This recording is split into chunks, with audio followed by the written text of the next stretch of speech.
Melvor.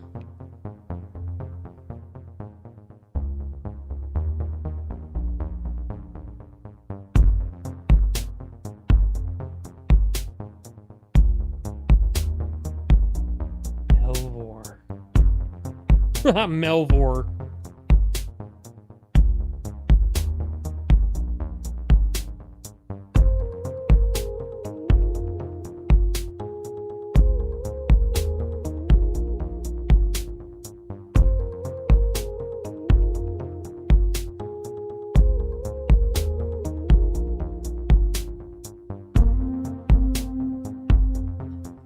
You know, if anybody has contact with Brian from the old Switched On show, just to let you know, tomorrow is his birthday. So, there you go. Do with that as you will.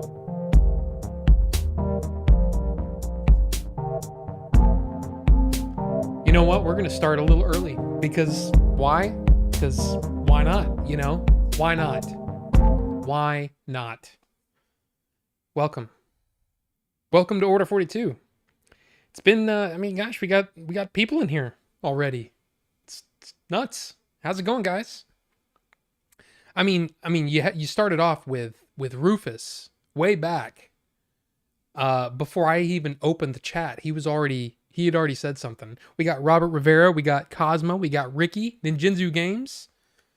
Welcome, guys. And Blues 01 Clue. Good to see you. Good to see you.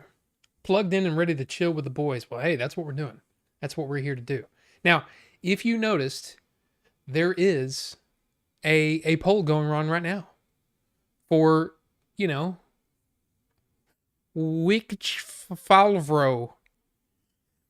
I don't know.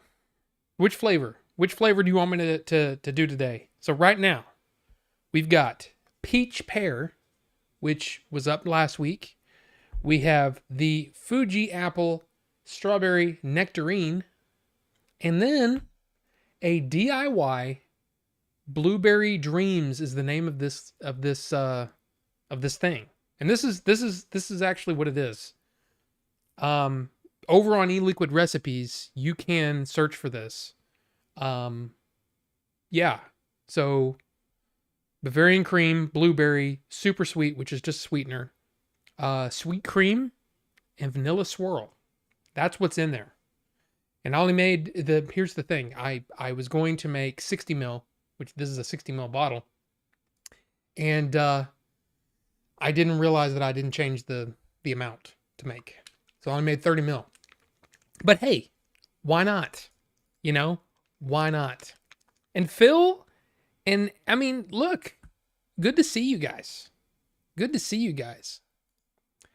By the way, Carbonite was saying that he was 135 hours into Tears of the Kingdom, and he's only beaten 2 of the things. I have 125 hours, and yeah, I beat the game Sunday. So, yeah. Good to see you, Robert. Good to see you. Second one in here. But yeah, what you want when you're doing a liquid, when you're making one, you want it to look almost cloudy with bubbles. And I made this a couple of days ago, and it said to steep for 3 days. It's been 3 days. So this is ready to go if you guys want. Look, it's up to you guys. Again, peach pear, strawberry apple nectarine, or the blueberry dreams, which apparently is just like a blueberry custard. I figured I hadn't made a liquid in a while, so I figured why not, you know? DIY, huh? DIY?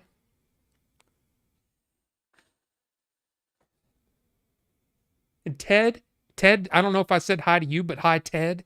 Good to see you.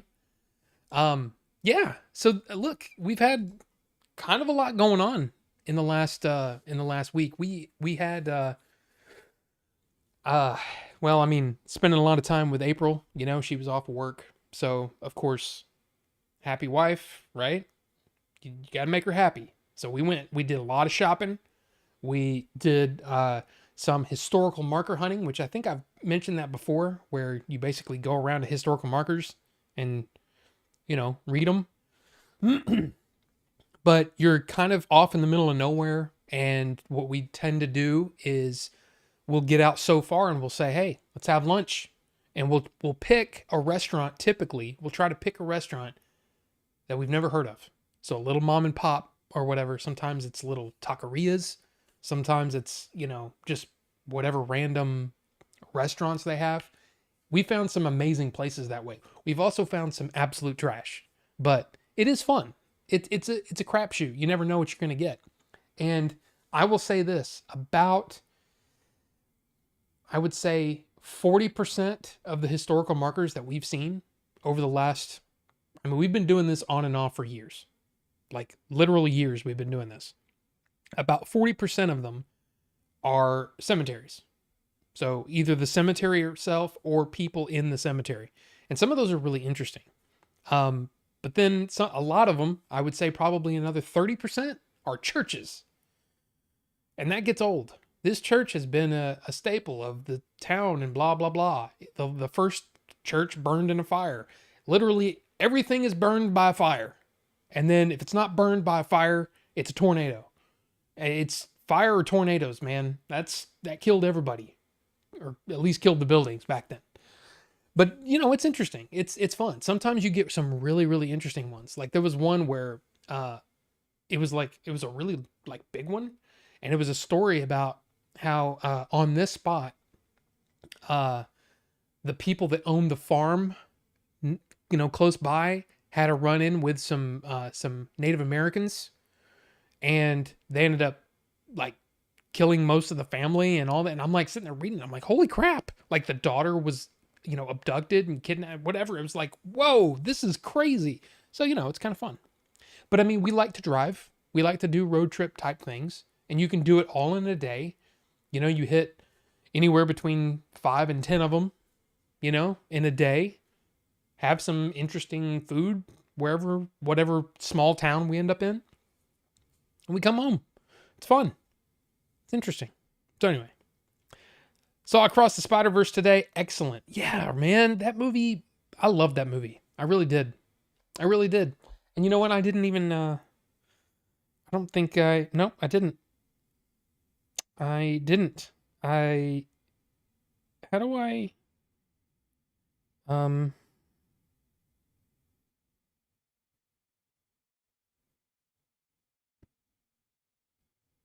cancel? Oh, it didn't take a live photo. That son of a bitch. Well, I saw this. This is not the best picture because, well, I was in a theater. I saw that on Sunday. Yeah, you can barely see it. Because of where it decided to take the picture. Turn the brightness down a little bit. You can see. It's Raiders. Raiders of the Lost Ark. I saw that in the theater on Sunday. They were doing a thing where it was only 2 days, Thursday and Sunday. So we did that. It was a blast. It was a blast seeing that movie in the theater again. I saw that movie on its first run. I think first week it was out. I was 5 years old and it scared the crap out of me in a good way. Loved that movie. And it's been I would say probably when you're a kid, whatever's new is the coolest thing ever, But even after, it took a few years, but then Raiders to me is the best movie, the best Indiana Jones movie, bar none. I just like it. It's not goofy. Last Crusade is too goofy for me.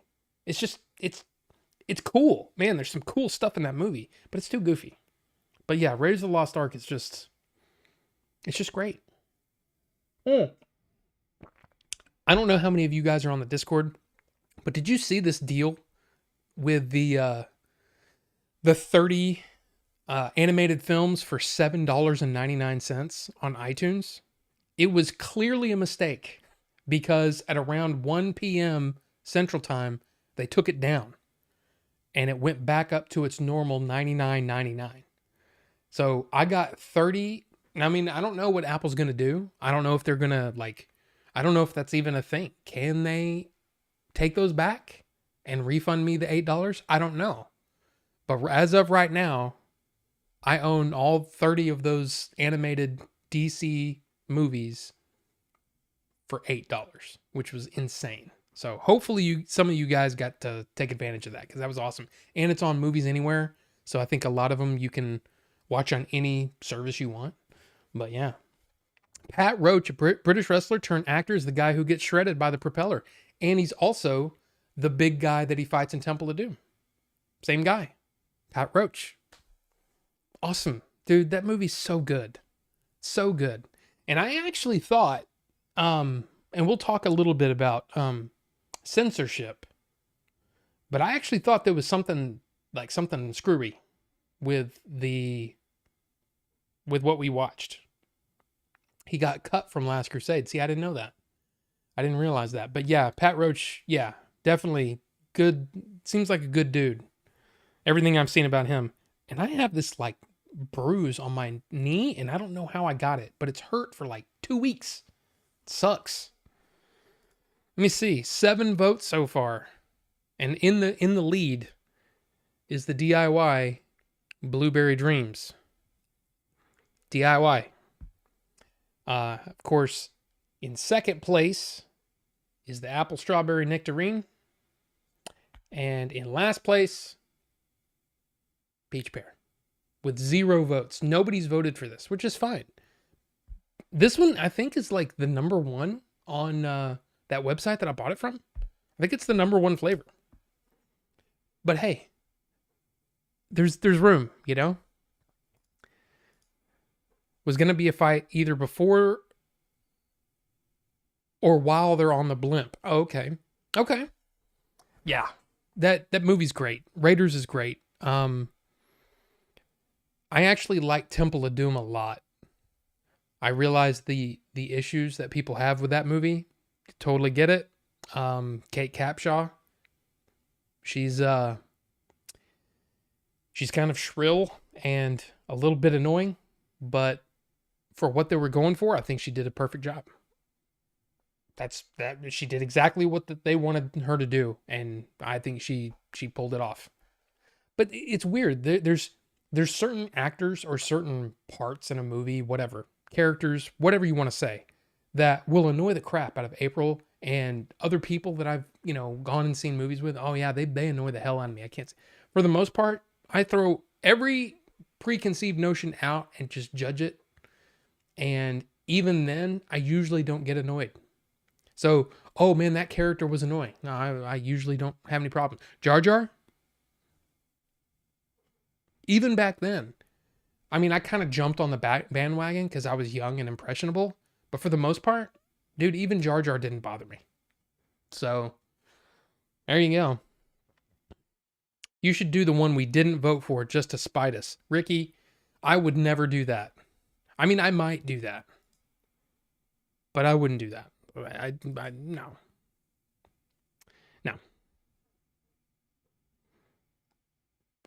He was this will mean nothing to my American friends, but he did a TV series called Auf Wiedersehen. I can't say that right because I'm American and stupid. Now sadly gone, Mr. Pat Roach. Yeah. Hey, that's cool. I never have even heard of that. Ryan Reynolds, huh? You think Ryan Reynolds is that annoying? I just don't find typically actors annoying and typically people or like characters in a movie or whatever. I don't find them annoying. A lot of times, like I'm watching Succession right now, and there are characters in that show that do things that I'm just like, oh man, why would you do that? But at the same time, I've known people who have done crap like that, It's like I've known people that are so cringe that it's you're kind of on like, oh God, this is going to be, you know what I mean?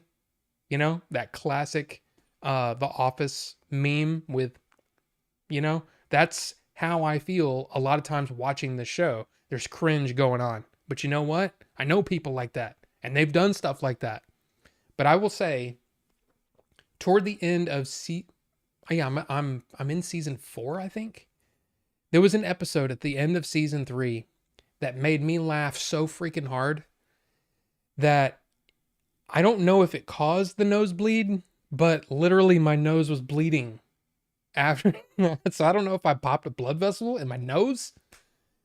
It's been dry. It's been dry in here. But yeah, it was insane. Gully Foil. Raiders is the best film, but Last Crusade is my favorite. The Connery Ford dynamic is really well written. Gully, you're absolutely right. Their relationship is great. I just wish it wasn't so damn goofy, because that movie is goofy. Marcus Brody is the main culprit of that. I love the Marcus Brody that we get in Raiders. He's serious. He's not, you know, he's not made, played for laughs. He's actually a character that seems real. And I like that. In Last Crusade, it always threw me off when he's on screen and he's acting all, and just cartoonish in a way. And I don't know. But I love that first scene with River Phoenix as young Indiana Jones. I love it. I love it so much. There are moments in that movie that are fantastic. And maybe moments that are better than the best moments in Raiders. But Raiders to me is it's the gold standard, man. That's what I think. Yeah.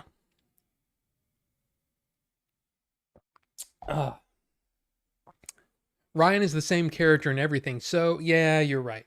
And that's a it's kind of one of those things, right? It's you're a victim of your own success and you get typecast as the wisecracking character. And that's why I liked interesting roles for him, and I wish he would take more of those. But I mean, in this day and age, I get it. There's not a whole lot of IP to go around. They're not making those mid-range movies where you kind of can stretch your wings a little bit. Of course you want the blockbusters, right? You do the blockbusters so you can do the smaller projects that really interest you. And for whatever reason, he's just not doing that. I think Adam Driver is doing a really good job of doing the big budget thing that he's going to get paid a lot, and then does a smaller film that he wants to do. Marriage Story is a good example of that, where barely any budget in that movie, and it was fantastic, and he was great in it. Insanely good. But I think Ryan has that capability. He's just not doing it for whatever reason. He's just not interested in playing those parts, which is kind of a bummer. Does anybody notice that it's kind of yellow in here? I just noticed it, and I just want to check. I just want to see, do I have a filter on where it's too yellow? Let me see. Whoa. Maybe that's it. It's just the saturation's too high. Hue shift. Purple. No, I don't. No, don't need that. Let's just do defaults and see what it does. Bam. That's better, right? It's not so yellow. Anyway, sorry. Am I the only one that cared about that? Probably.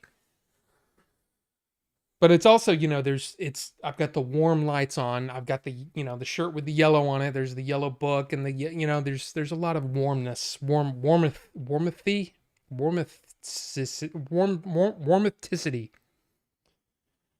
It's warm in here, and it's hot, actually. But hey, we got the thing done, and completely blocking the outside light, which is great. And yeah, it's a shame that Brody was comic relief in The Last Crusade, because I think his character was really interesting in Raiders. And I love the fact that, dude, one of the most genius scenes in that movie is the scene where the two CIA guys, right? You got Porkins, right? And then you got the older guy, and they're asking about Abner Ravenwood, right? Asking all the questions. What is the Ark? Why are they doing this? What's the Well of Souls? Seriously, a sequence where there's nothing but talking and a guy writing on a freaking on a freaking chalkboard. And it's fascinating. It's so well done. The music swells when needed and all that stuff. You get so much character from Marcus and from Indy, and then you're laying out what's gonna happen in this movie. It's just a genius scene. I love that scene. It's weird how as I've gotten older, I appreciate scenes like that are just the scenes where as a kid I just there's nothing good happening here. There's no action happening here. But I really dig the talent that it takes to carry a scene like that with just talking. And the actors are so well done, the writing's so well done. Yeah. And dude, the direction of that movie, young Steven Spielberg is hard to beat. Hard to beat. One of my favorite it's just a shot. It's a shot of Indy and Belloc in that little cantina or whatever. And he's, you want to talk to God, that whole sequence, right? So when you're sitting there and they're in focus, but then there's people that are, dirty in the foreground, right? So out of focus, but in the foreground, kind of framing the shot. And you see this gun being passed between two guys, basically letting you know before anything goes down, this is not the place that Indiana Jones should be in. You know what I mean? It's so well done, and it's done without speaking. And it's just right there, and it's in the shot. And then little cool things. These are just things I noticed watching Raiders again. And you don't have to see it in a theater to notice this stuff, but it was fun to watch. The scene in the baskets, right? With her in the basket and all that stuff. The way that starts is a guy, he's got a sword, right? And Indy ducks out of the way and he stabs one of the other guys. And then it's shot from the other direction and the guy pulls out the sword and two apples fall because it's right next to a food cart. Dude, I love stuff like that. It's almost throwaway. You didn't need to do that. Didn't need to shoot it like that.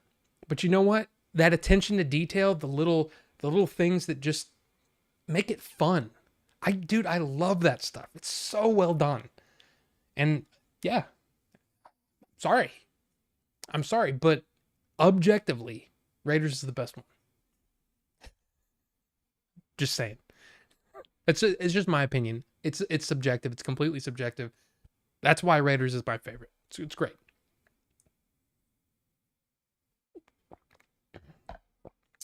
Pet is a term of affection in a place called Newcastle in the northeast of England. The people there are called Geordies. Good points. Gully. Hey, look, I'm not trying to...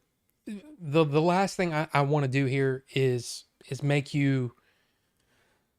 I don't care about changing opinions. I just like the discussion, And so it's like, when I say that Raiders is probably in my top 5 all time, like, seriously...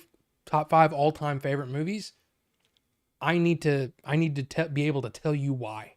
And it's stuff like that. It's that attention to detail. It's the way that script moves.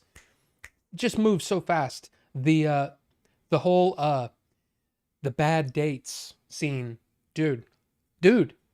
Another one where there's so much information just kind of thrown at you, and you've got it in the back of your head. There's so many times where he almost takes a bite of that date and doesn't. It's awesome. I do have a question, though. Something about... okay, so the whole deal is... Tote, right? The guy in all black. He grabs onto the headpiece, right? So they've said it's going to be 72 inches, 6 feet. And then on the backside, it says, but take back one kadam... to honor the God whose ark this is, right? So, in my opinion, that should mean that it's now 60 inches, right? 5 feet tall. And yet, in the scene in the Well of Souls, it's taller than Indy. I never really thought about it until I'm locked into the movie. It's been a long time since I've sat down and actually watched Raiders. But I started thinking about that. And I'm like, wait a minute. It's taller than him. He's about 6 foot. So why is it taller than him? It shouldn't be adding a Kadam. But take back 1 Kadam means to me, subtract 1 foot. Right? Am I wrong?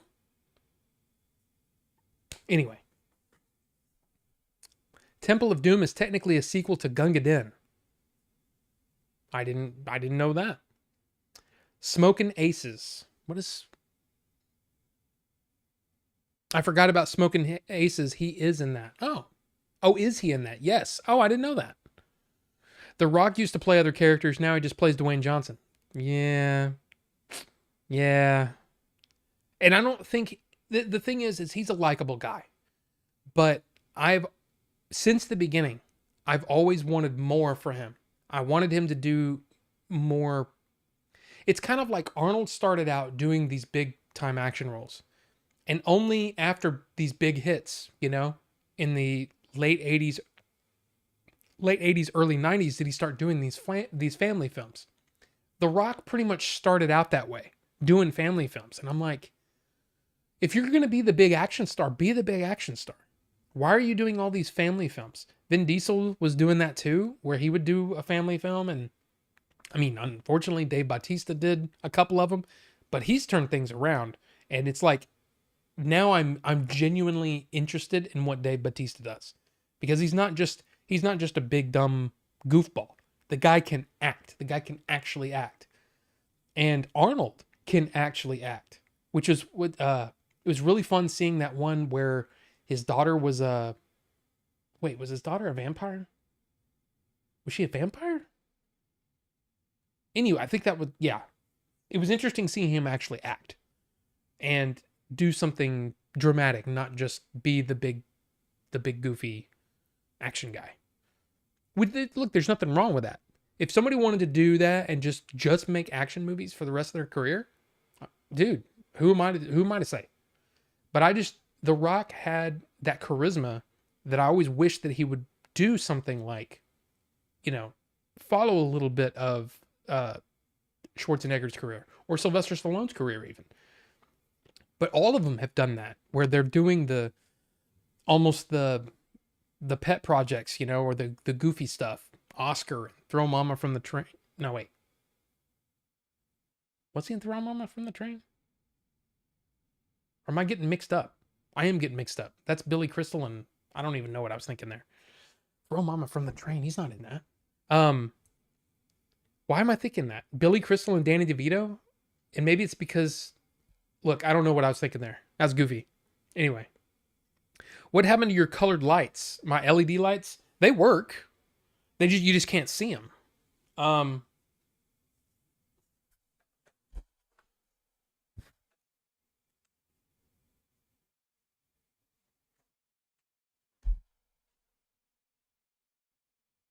Yeah. See, I mean that's lighting up the whole thing, but you can't see it because of the way the angle see, you can see it. It's going.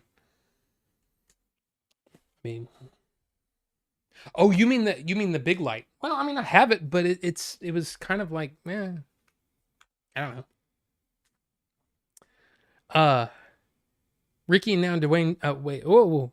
Now Dwayne Johnson's back doing Fast 11 after he swore he wouldn't. Yeah, Black Adam did hurt his ego. I think so.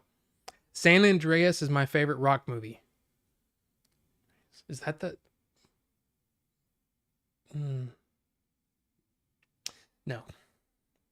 I wasn't a fan of that one. But hey, more for you, right? Deadpool made people forget that he was a one-note hack, even though he played an extreme version of the same character he always plays. Yeah, but that's the thing, though. If you question... And I'm not saying that anyone's wrong here. But for me, Ryan Reynolds showed what he could do when he did Buried. That movie was good. And he carried that entire movie by himself. It was amazing. It was actually a pretty damn good movie. So.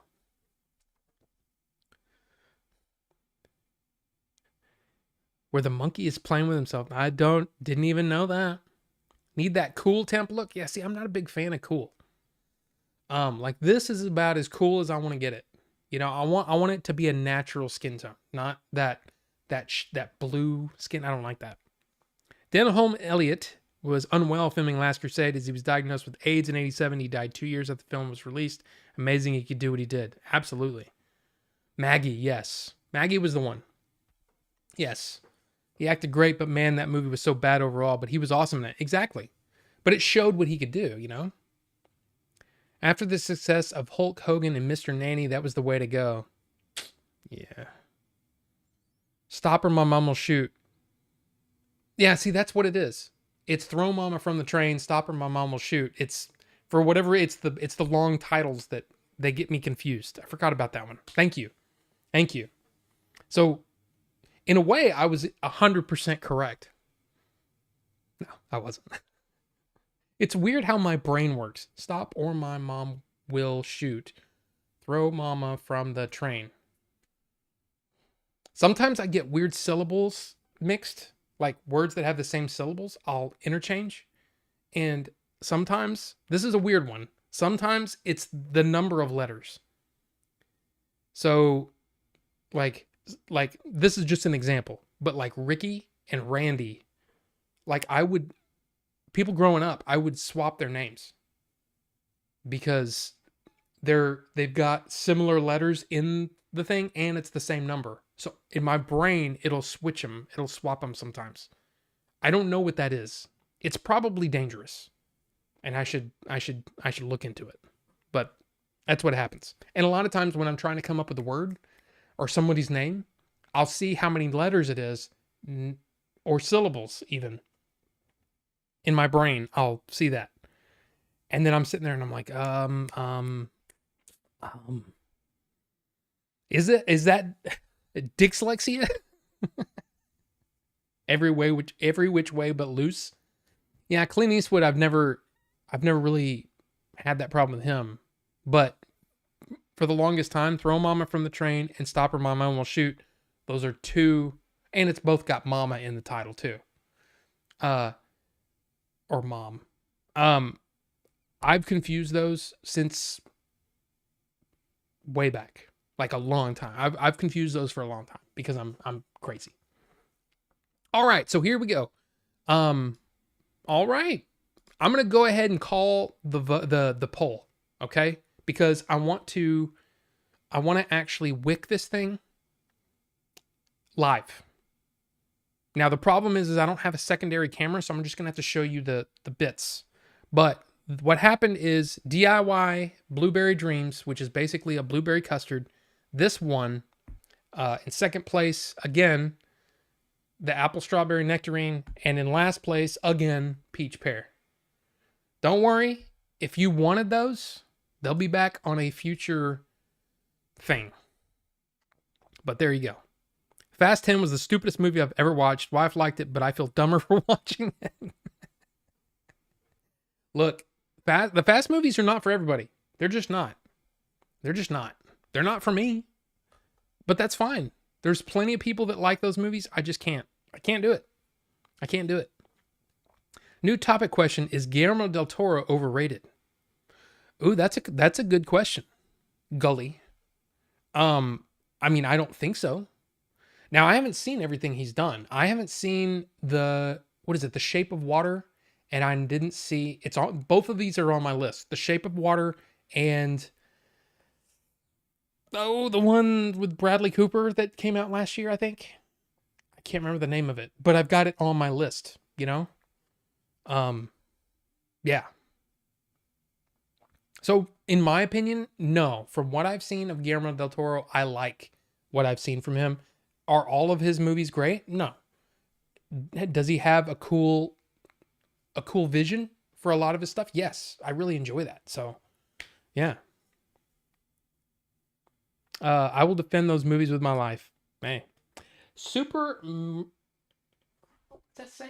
Super Nerd Creed? It almost looks like an M from here. Like Super Nerd Creed. Anyway. The cracks in the Flash are starting to show as I thought it was a good movie. The cracks in the Flash are starting to show. I thought it was a good movie. Okay. So you've seen it. I think it looks great. I mean, now look, I understand when people say that they're not interested in seeing it because of Ezra Miller. I totally get it. Me personally, I'm one of those people that I try to completely separate what an actor's done, or, and this goes for sports stars, this goes for anything. Your work is a different thing, you know? The problem is we're human. And like a lot of people, they can't watch a Tom Cruise movie without thinking about how nuts he was on Oprah. I get that. So yeah, that's the thing. Nightmare Alley. That's it. That's the one that it's on my list, but yeah. I like his art style, but his movies are hit or miss for me. Yeah. Yeah. I totally get that. Like the Hellboy movies, his Hellboy movies, I really like them. And the first one is way better than the second one. But there's also some pacing problems, I would say. They feel longer than they actually are. Which Blade movie did he do? 2? It's okay. It's not great. But yeah. Nightmare Alley was okay, I guess. Oh, okay. Am I a Batman fan? Super Mercury. Is it Super Nerd Creed? Yes. Yes, I am. I'm a huge Batman fan. Batman was the reason I got into comics in the first place. Well, I say that. I was into Transformers, so I was buying the Transformers comics, but now while we're talking, I'm gonna get this going. So this is the Ricky. This is the Blaze. Okay? So, you know, coils. And this is what I do. There's a and look, I know that some of you are gonna be like, I don't care about this. Trust me, we're gonna talk while we go. I don't have to super concentrate, but I do want to point out a few things. For cotton, a lot of people use like they'll use cotton balls, they'll use the Cellu cotton stuff that you can get at like Sally Beauty Supply. I use the cotton pads, okay? And I cut off a strip that's that wide. So look, like it's barely bigger than the coil. So you see that? It's barely bigger than the coil. Now what I do is I lick my finger just a little bit and I roll up the end like so. Now some people will cut off 2 strips this size and just cut off and whatever. I like to conserve cotton because I'm just that way. So I will use all of this in this tank. So I'll show you. So anyway, like the first half of Nightmare Alley got bored after that. Okay. Like I said, I haven't seen it. Oh, and this is one of my favorite tools for wicking because you can fluff out the cotton and it helps you place the cotton. So anyway, each their own. I'm like them fair enough, but I dropped IQ points after Fast 10. Yeah. Hobbs and Shaw did that for me where I was literally rolling my eyes so much that I thought I was going to have a headache. And there's a lot of people that like it. There's a lot of people that like those movies. I'm just not one of them. So, as you can see, I twist it and pull it through. This is tight, but not enough to deform the coil. And over time, I've just gotten good at that, whatever that size is, that width. So, there you go. Okay, wait. I can believe they're holding Aquaman out till December. That movie is going to crash. I think so too. I didn't even really like the first one. I thought Jason Momoa is one of those guys that just has tons of charisma. And, you know, I can see why people love him and I can see why people aren't too into him. But I like him. I've always liked him. He's one of those guys that for whatever reason, I feel like he's a cool guy and I'm rooting for him in anything he does. And I feel like his personality in Dune, if you've seen that, to me, Jason Momoa, it seems like he's that kind of guy. He's just that guy. Hold on a second. Let me pull this cotton through. So basically what I did, which you didn't actually see, I folded the thing over with it in there. So it basically marks the cotton a little bit, puts a little fold in it. I cut it at the halfway mark.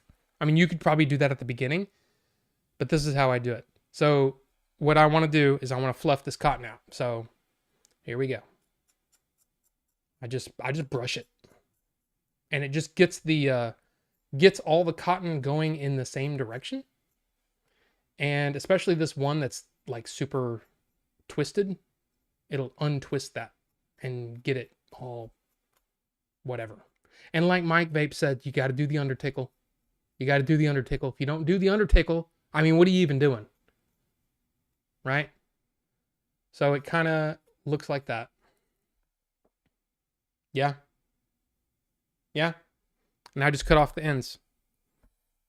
Make it even.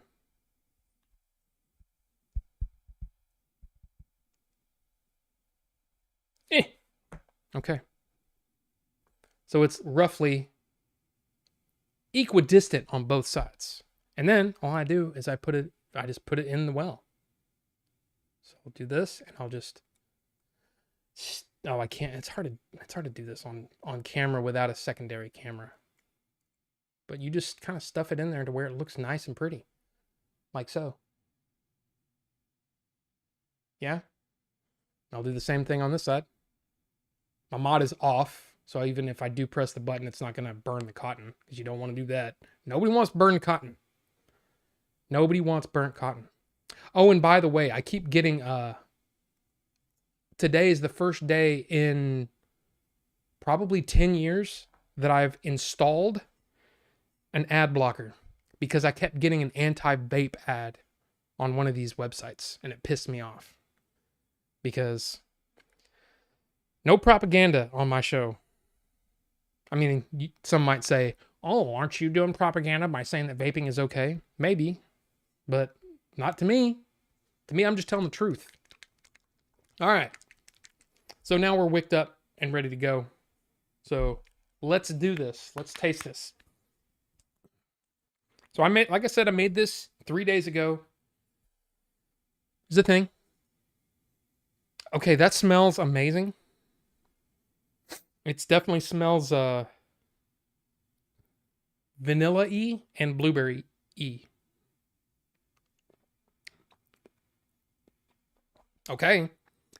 Now here's the thing. I've done this many times where I taste it, something that I made, and I think, oh yeah, man, this is going to be great. And then I put it in a tank and it sucks. So we'll see what happens. Because sometimes it's even like some flavors don't do well at certain temperatures, certain wattages. So we'll see. Ooh. I probably could have done some of that on camera. Okay, turn this on. Okay, got some vapors happening. Everything's good. All right. Whew, smells good. All right, put tank on.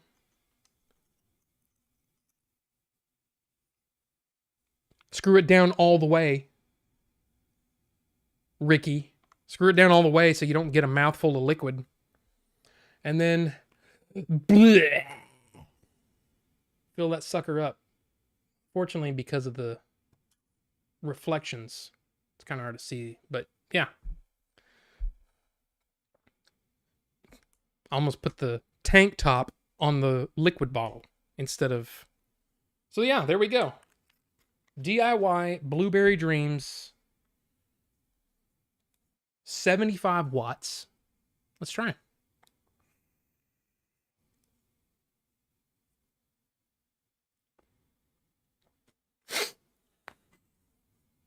How many watts though? Okay, this is a 0.22 ohm dual coil, 0.22 ohm at 75 watts.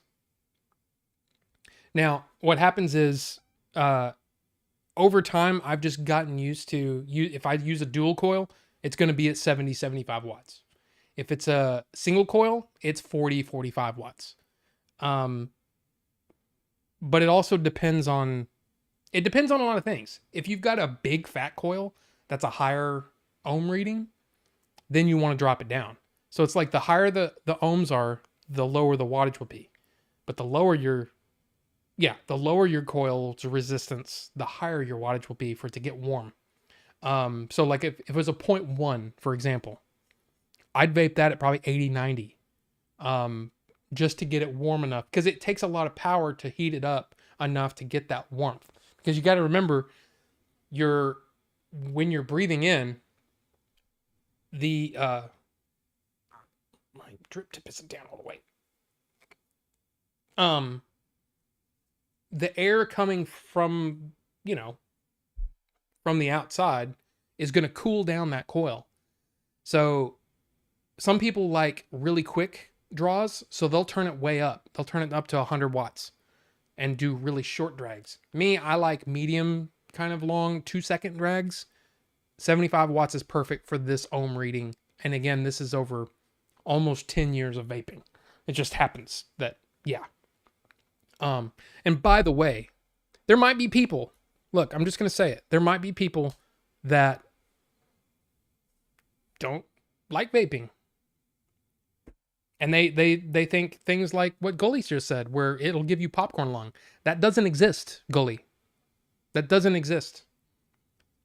That's absolutely true. Or absolutely not true, I should say. Popcorn lung, I'll explain it for you. If you don't, if you want to know, but do your own research. Popcorn lung, the reason that it's called popcorn lung is because there was this popcorn factory where they use the fake butter, and it's called diacetyl. And diacetyl is what gives it that buttery flavor.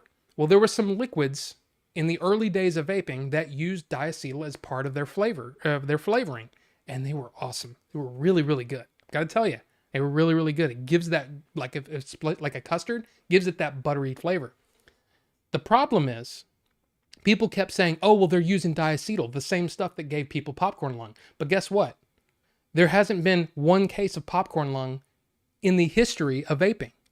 Oh, and guess what? There are higher concentrations of diacetyl in cigarettes, and there hasn't been one case of popcorn lung for anyone smoking. So you do the math. This is a scare tactic. It's literally propaganda to try to keep you smoking, because smoking is much more dangerous. If you read that thing right there that I just put in the chat, vaping is not without harm. There's no one saying that it's completely safe, but literally nothing in life is safe. You can slip and fall in your freaking bathtub and crack your head open and die. You can get in this. Here's the interesting thing. Seatbelts are about 50% effective at saving lives. But do you realize that in the 70s, there was actually anti-seatbelt things? Like groups of people that would come out against the use of seatbelts across the board in automotive and in any car. They were totally against it. Anti-seatbelts. There are people that are anti-helmets for motorcycle riders. The fact that, you have to think that, wow, why would you want to protect your own freaking head from bouncing on the concrete? So anyway, what I'm trying to say, and I'm not trying to get onto you or anything like that, but the truth is, there are governments around the world that want people smoking because they're getting money. They're getting money from the tobacco companies. And of course, there's that segment, but then there's also the pharmaceutical companies that want to sell you a pill to try to keep you from smoking or try to help you quit smoking. This is literally getting my nicotine in a different way, a safer way. And nicotine in itself is not harmful. Nicotine in itself is no more harmful than caffeine is. And yet, there are coffee shops on almost every corner.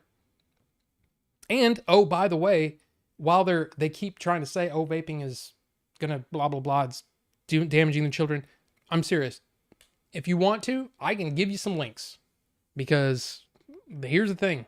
Vaping is, at least, according to the Royal College of Physicians, which is a consortium of physicians from around the world that have come together and said, we're part of the Royal College, which, by the way, were the first group in the world to link cigarettes with lung cancer, came out in 2016 and said, hey, we've looked at this, we do our own research, and we update it every single year. And guess what?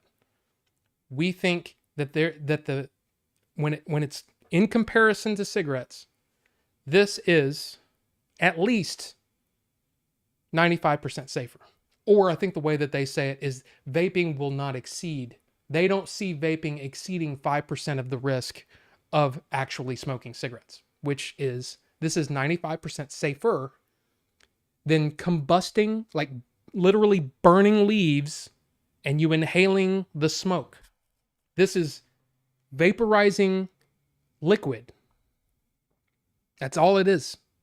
So, again, there's propaganda out there that is trying to tell people, hey, that's the thing. But it's not true. If you do your own research, you'll find out. And that's why I give you that link. Read the link. Royal College of Physicians. England is literally putting vape shops in hospitals for people who are having they're smoking cigarettes, and yet they have to go in for surgery. They've literally put vape shops in hospitals to help people quit smoking. And why? Because the government pays for their medicine. It's in their best interest to keep people healthy in England. Because the government pays for their doctor visits. Here, we're a for-profit. So it makes sense that, or at least in the US, we're for-profit. Vape in hospital, absolutely. I've got pictures. I've got pictures of it. It's amazing. England has gotten behind vaping as a quit smoking aid because it really, that's what it is.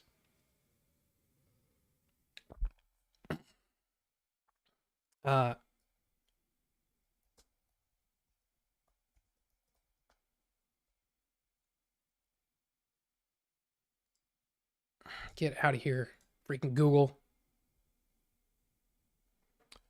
Vape shops have opened in 2 NHS hospitals in the West Midlands as part of efforts to eradicate smoking. The outlets run by eCig Wizard are at Sandwell General Hospital in West Bromwich and Birmingham City Hospital, both of which are run by Sandwell and West Birmingham Hospital's NHS Trust.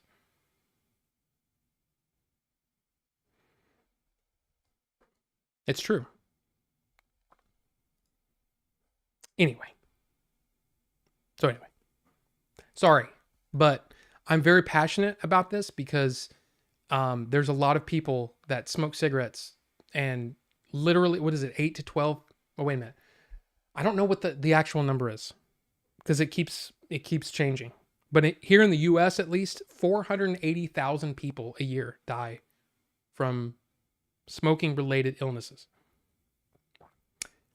I helped my mother-in-law quit. I helped my sister-in-law quit. I helped a lot of people quit smoking. And I believe in this. And not only do I believe in it, I think it really works because I haven't had a cigarette in 9 years, 7 years, 8 years, long time. I smoked a brisket yesterday, man. I love my pellet smoker. Okay, so sorry, I didn't mean to go on a pro vape rant there, but it's so far the exploding vapes I've seen have been the user's fault, either using the wrong settings or wrong batteries. Or, you know, it's kind of like, yeah, these batteries are powerful batteries, 18650s, okay?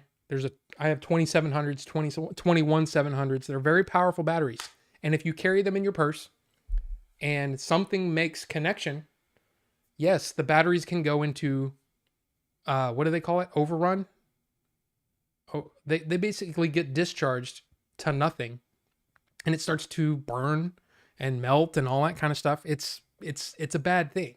So you carry them in, if you're going to carry loose batteries, you carry them in cases. Yeah, there's plenty of accidents, but there's also people who have plugged in their cell phone and burned down their house. So that's a thing. There are people who have their laptops have blown up, you know, but we don't outlaw laptops, you know? But anyway.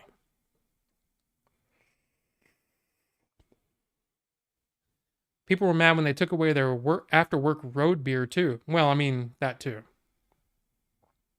Nicotine helps you concentrate and focus. Yeah. That's why a lot of doctors used to smoke. Well, I mean, I think people were just, I mean, God, there were ads where, have babies smoking, you know what I mean? It's big, it's a thing. We have tons of vape shops and cafes. Oh, yeah. But I mean, I showed you. After smoking cigarettes from when I was 13 to 30, I prefer vaping. I'm all for the pro vape rants. I mean, sure, but not everybody is, and I don't want to be that guy, that people look at and go, oh God, let's not talk to him because he's gonna go off on a vape rant. But when someone says something that's incorrect, I feel like it's my duty to at least pass on information. And the information is popcorn lung doesn't exist. Popcorn lung did exist for these people who are breathing in diacetyl all day, 40 hours a week for months for them to get popcorn lung.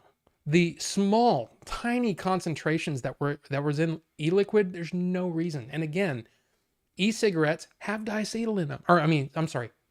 Combustible cigarettes, your Marlboros, your Camels, whatever, they have diacetyl in them. And they have a much higher concentration than e-cigarettes. And there hasn't been one case of popcorn lung for cigarette smokers. So, you follow the logic.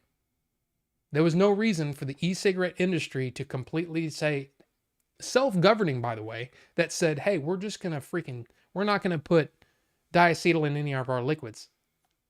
I miss it because it tasted awesome. Anyway, I'm missing it all. Bonobo Juice, hi, how's it going? I have no opinion on vaping, just here for Rob and chat. Rob, you ran about anything you'd like, it's all good. Well, thank you, Phil. But still, it's not a vape channel.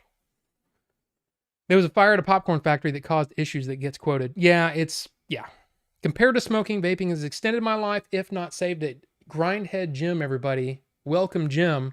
Welcome. Good to see you, sir. And yes, that's true.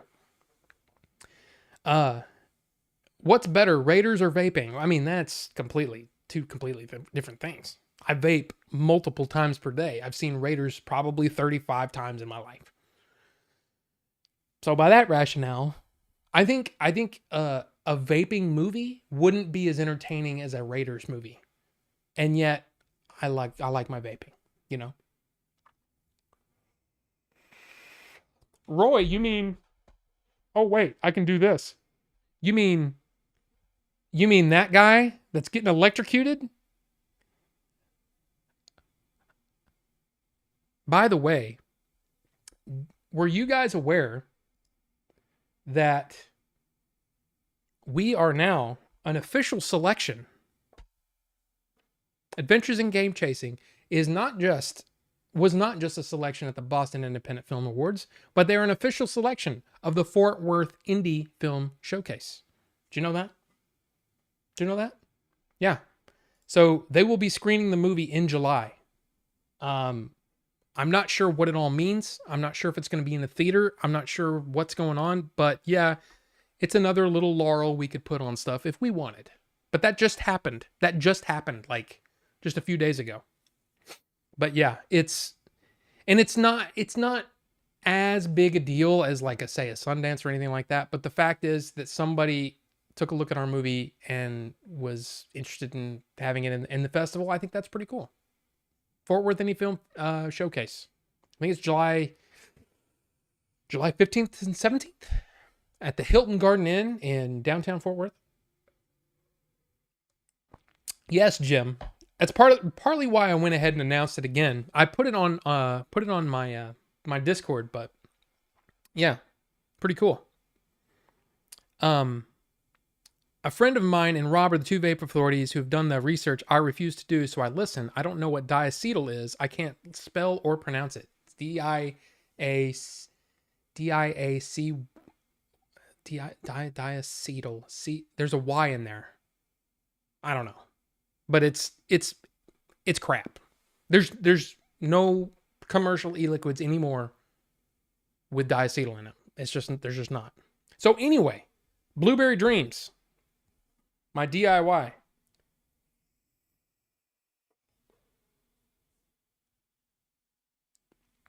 It's fine. It doesn't have the punch, which here's the thing. When you do DIY, you're going to use less flavoring and you're going to use less sweetener so you don't gunk up your coils. With all that being said, this is completely, I can vape this all day. No problem. No problem. Vape it all day. It's blueberry, vanilla swirl, and some stuff. It's good. It's tasty. I mean, I have the thing here. There's the thing. So, 3 milligram. Down here, you can see here's the thing. Strength, 3 milligram, PG-VG ratio. Flavoring is only at, so you can see the percentage of what goes in it. Most of it is VG. You can't see the pop-ups. So flavoring comes up to, what is that? 10 and a half, 11. 12.75% flavored, with flavoring. The rest of it is, the green is the nicotine. The VG at 21%, 70%. PG, 14.23% of just straight PG. The rest is flavorings, and then the nicotine is diluted in PG. So 3%, which is 3 milligram. There you go. And you can look up Blueberry Dreams. I adapted it for my usage. You search for Blueberry Dreams over on the eLiquid Recipes website. So, what about vaping and Raiders? I'm just saying. I vape multiple times a day. I've seen Raiders quite a lot, but it's kind of hard to say which one do I like more.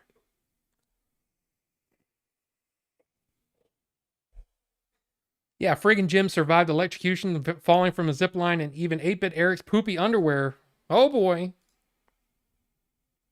Homeboy looking like a Cape Canaveral launch with that cloud. Yeah, it does put out quite a bit on this thing. 75 watts. It's good. I thumbs up. Thumbs up on that. It's good. So thank you guys. Thank you guys for voting on the liquid. I should have made 60 because, yeah, I'm going to vape through that. Did you see that ranking Arnold Schwarzenegger films list doing the rounds lately? It's had The Last Stand at number 1 and Predator at 20th. I don't put a whole lot of stock into that myself. I'm just saying. Lists are, it's why I don't really do them. Like my top 5 films of all time change all the time. Raiders is definitely in the top 5. Shawshank's in the top 5. Pulp Fiction's probably in the top 5. And then sometimes it's Jaws in the top 5. Sometimes it's Raiders in the top 5. Those two typically go in and out. Empire Strikes Back is probably in my top 5. I gotta say, Across the Spider-Verse is probably in my top 10. The thing is, doing a top 5 or top 10, seriously, you can say anything you want and somebody will go, oh yeah, that makes sense. And then there's going to be some people that go, oh, that's crap and blah, blah, blah. It's all subjective. But I can tell you that those that I mentioned, if I had those on a desert island and that's all I had, I'd probably be happy. Love those movies. Back to the Future is good, but it's not a top 5 for me. It's probably not even a top 10 for me. I like the Back to the Future movies. Like a lot of people will put the Rocky movies or Rocky in there. And I'm like, I like Rocky. I don't love Rocky. I watched the movie. I'm like, yeah, that's great. Yeah, to me, Ghostbusters is above Back to the Future in the hierarchy. But still, great movies, you know? Here's a film suggestion for you. Brotherhood of the Wolf. Mark Dacascos in it, and it's pretty good. That movie's awesome. And it recently came out on 4K. I'm waiting to get that one. I'm going to get that one. It's a French movie. It's got Monica Bellucci in it. It's got Vincent Castle in it. Yes, that movie's good. The movie's really good. So yes, Phil, everybody, Brotherhood of the Wolf. If you haven't seen it, check it out. It's awesome. It's awesome. He means Empire, the Terrence Howard show. No. I've only watched a couple episodes of that, and it just wasn't for me. Wasn't for me. Empire Strikes Back is what I'm talking about. Loosely based on a true story. Look it up. What is? Ghostbusters? Is Ghostbusters based on a true story? I think some people confuse top 10 best films with top 10 favorite films. There are films I don't like as much as others that are inarguably better made than those I like better. Exactly. Like, to me, I think Citizen Kane, 2001, Casablanca, when somebody puts those in the top 3, whatever, I'm like, yeah.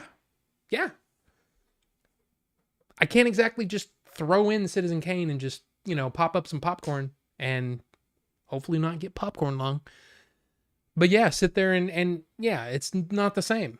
But yeah, really great movies. And that's the thing. The way I look at it is, if you're tired of like all the comic book movies in this day and age, dude, there's hundreds and hundreds and hundreds of movies that come out every single year. Go to the past. Watch some of the movies from the... Say, hey, I want to watch a bunch of anti-war movies from the 60s. Go. There's plenty. And the 70s. Go. There's plenty of them. I want to watch I don't know, westerns from the 40s and 50s. There's a ton of them. Go. There's so many. Great war movies, just great movies every decade has killer movies. And some of them, the Best Picture winners are great. Some of them are ones that didn't win anything, and yet they're great movies. So yeah, I say go to the past. That At Close Range that I watched recently, fun to watch. It's disturbing, very disturbing, but still. Ted, yes. I saw that Sisu trailer. If you haven't seen it, just type in that in your browser, SISU trailer. Holy crap. I want to see this movie. I really want to see that one. I want to show off something that a gentleman named Melvor gifted me the other day. We were doing some basically just, putting these things together for sending out. But he gave me this. I thought it was cool. Now, he said it's half open, and all that stuff, so it's not like whatever. But I think these are cool. And he said it's not exactly in the best shape. But he said, hey, you want it? I'm like, sure. Hell yeah, dude. Thanks. I love Alien. And these are cool. So there you go. Look at that. Look at that. Xenomorph. Xenomorph, baby. Love it. Love it. Got a feeling for you. What do you want to hear? Shrugs, I love you. What's that from? Alien. The reaction Alien figures are the only ones that I really feel like they make sense. Oh, no Ripley underwear figure. Yeah. But do you need more than that? And these action figures that, like the old Star Wars figures that, that's your articulation. That's just about it. Oh, that was walking in at close range. Oh, okay. I can't do a walk-in impression. I'm sorry. Where's the cat? None of them come... Okay, Ripley comes with a flamethrower. Dallas comes with a flamethrower. And Ash comes with a motion detector. But no... What? No Jonesy? And where's my Yaffa? Yeah, why not Brett and Parker? Exactly. Why not? Where's Lambert? Where's Mother? Anyway, dude, I'm pumped about this one because It's nice to have a liquid that if I want something, especially like, see, like the cool thing is with the blueberry, I can switch the blueberry out with a strawberry, or with a raspberry, or with the acai flavor. Ooh, that might be interesting. So yeah, I'm excited. Was Cat in the first movie or second? First one. Well, technically he's in the second one at the beginning. As for you, you little shit, you're staying here.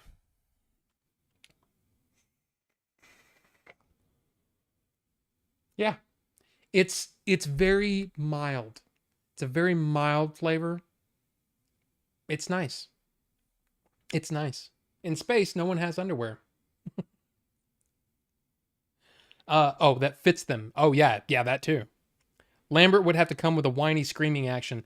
You know what? Lambert is really an interesting character.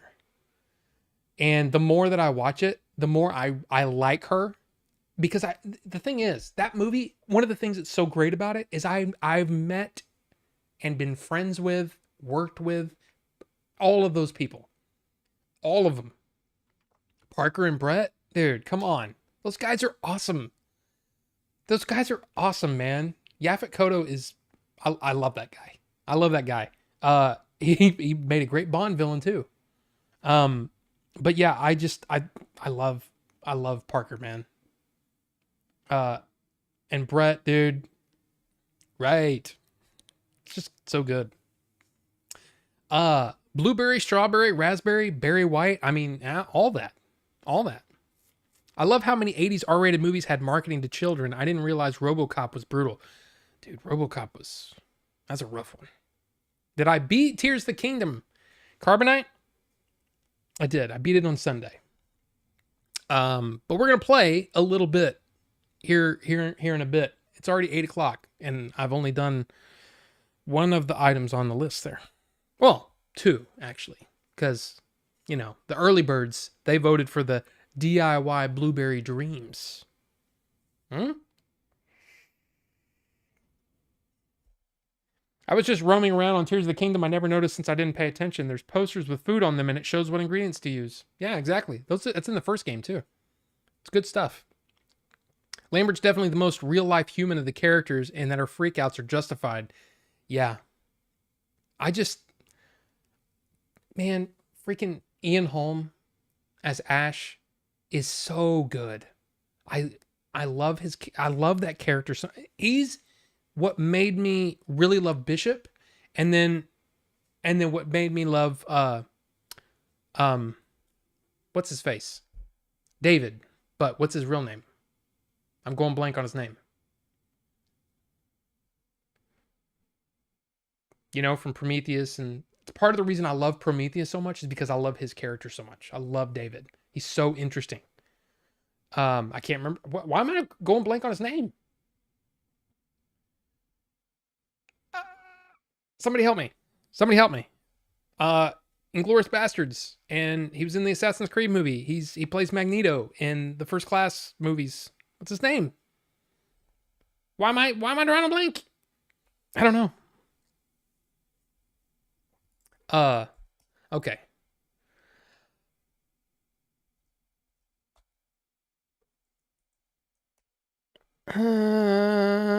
Michael Fassbender. Jeez. Wow.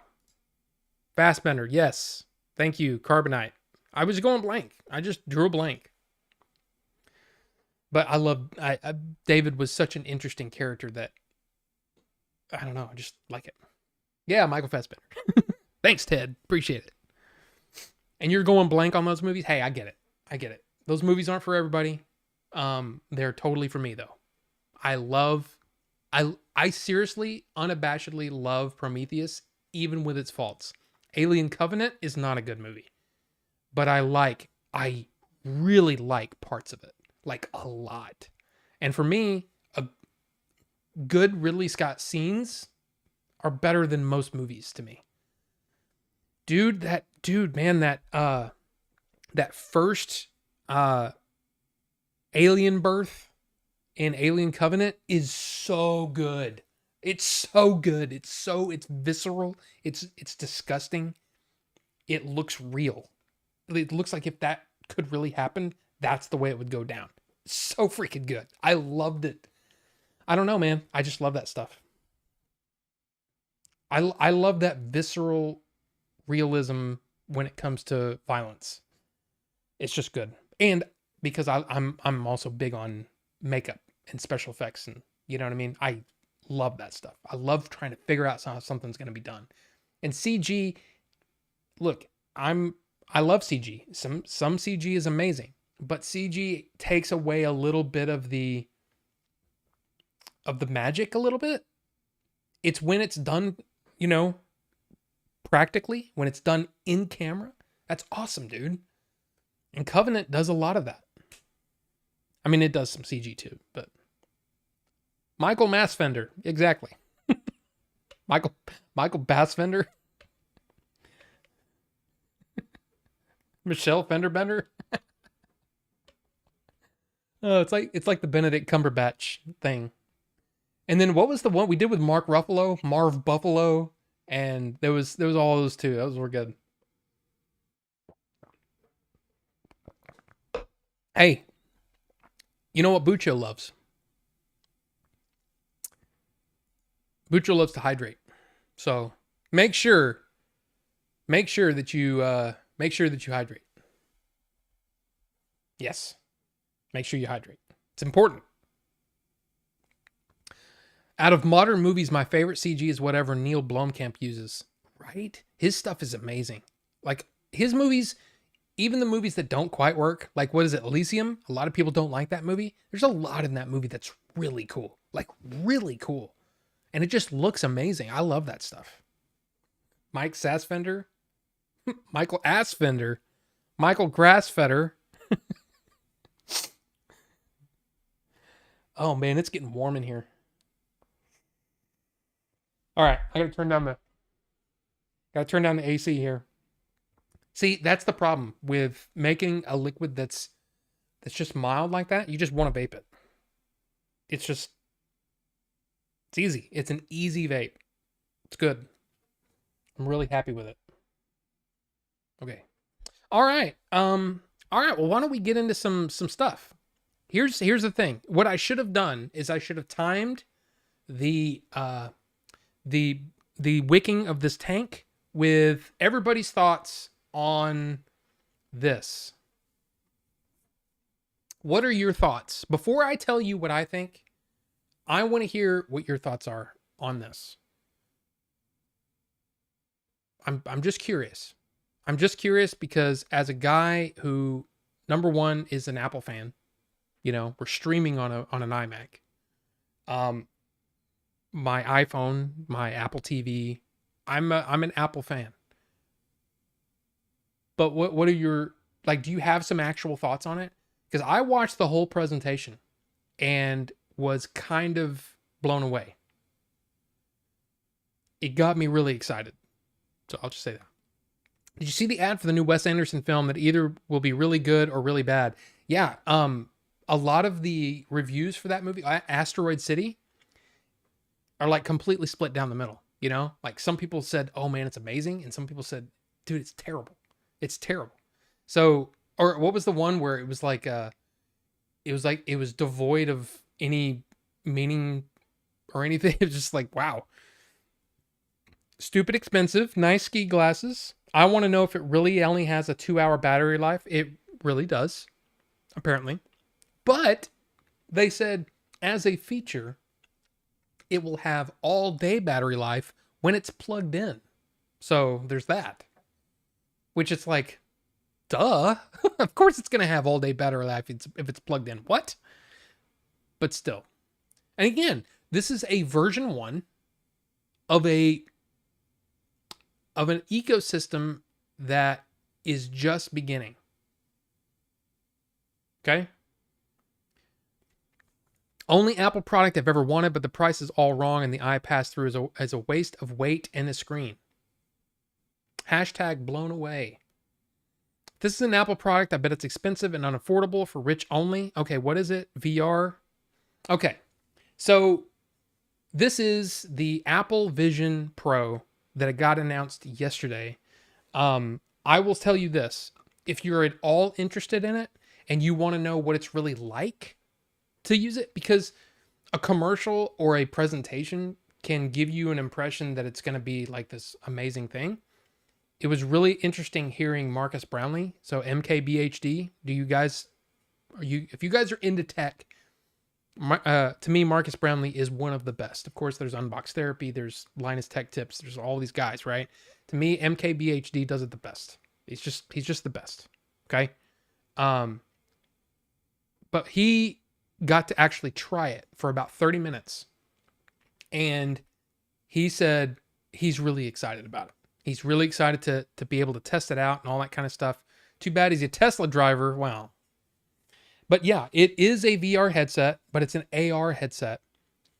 The technology in it is kind of ridiculous. Mako Man shades. Mako Man. What is this? Mako Man. Oh, yeah. Oh, Macho Man. Macho Man. Yes, kind of. But what it is instead of using controllers, you're using your hands. And that dial up on the, like it's right there, like right above, like when you put it on, it's like right here. That dial will bring in like an environment. And of course the sound is supposed to be like Dolby Atmos level speakers. So if you want to be in an environment, like say on a beach, you're on the beach and you can hear the sounds of the beach and all that kind of stuff. There's all kinds of things that you can do with this. So, okay, can I guess price? Yes, Phil. Guess how much it is. $2,000. You're low. You're low. But what it is not just an AR headset. I mean, it is, but it's more than just, hey, we want to make it easier for you to watch content, or hey, we want to make it easier for you to be productive, or hey, we want to do. It's all of these things, and it's at the top of the line. There's no headset that has been able to do what this one does. The actual way that you interface with it is with your hands and your voice, and the eye tracking. So if you can imagine you looking at a website, right? You're looking at a website and you see all the links. Well, as your eye moves to a link, it highlights, and all you have to do is do this and it'll click the link. There's if you're like say in Safari, okay? I'm sure there's going to be external browsers for it, but right now there's Safari. So Safari, you look at the search engine and you just say what you want and it automatically searches it. So there's a lot of really cool tech that's in here it's literally tracking your eye movements, you know? What really got me excited was when Bob Iger came out. Bob Iger said that it's going to be Disney Plus is going to be there on day one. And what Disney Plus will do is it'll allow you to, for an example, sit in the N1 Starfighter on Tatooine and watch Mandalorian. It's cool, man. Again, if you can find somebody that shows you the clips from this 40-minute presentation, it's kind of impressive. Now, I totally get it when people say, hey, $3,500 is way outside most people's price range. You know, this right here is for the rich people only. I don't own the, the AirPods Max. Is that what they're called? The $650, however much they are. I don't own those. There's a lot of things that they make that I don't own. I don't own a Mac Studio, the $2,000 computer with no monitor, no keyboard, nothing. Yeah, I don't own a lot of Apple stuff. But when people say it's ridiculous that it's priced that high, well, this is the first iteration of a product that is emerging. And I think over time, those prices will come down. There will be different models. There will be different people, different, consumer products that will come out. Google will come out with one that's very close to this. It might do things better. It might do things worse. But for what this is, it's so freaking cool. It's so freaking cool. So I'm excited for it. And yeah, it's $3,500. That's not cheap. That is a really badass gaming computer. That is a badass TV and a killer surround sound system. But this is one of those things that will replace a lot of those things, or can replace, or be used in addition to. One of the cooler things is that, again, this was part of the presentation. Who knows how well it works? But he has this guy open his laptop, and when he opened his laptop and looked down on it, the screen went black, and then the screen popped up, and you can resize that screen to whatever size you want. And it was like, okay, that's really cool. That's really cool. So it works in concert with your other Apple devices. And again, not everybody has a MacBook Pro. Not everybody has whatever, but it's an interesting concept, and it does it in a way that makes it feel uniquely Apple, which I think is kind of cool. But it's the same as like when Google comes out with stuff. And I go, man, that's impressive. The folding phone thing, super cool, you know? But how does it work? I don't know. I don't have one, but I'm an Apple guy, but it's still really cool. I follow a lot of tech. And when I've heard that this was going to be announced, it was like, okay, I need to watch this because I just think it's cool. So, yeah. I'm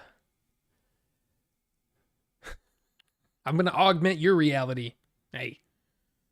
I always thought AR would be the future over VR. Yeah. And there were really cool, like, again, I can't see people wearing these at like work, you know, but at the same time, it's neat because what happens is, like, say you can see your world, right? Your surroundings, and it's supposed to be in like, it's really, really crisp.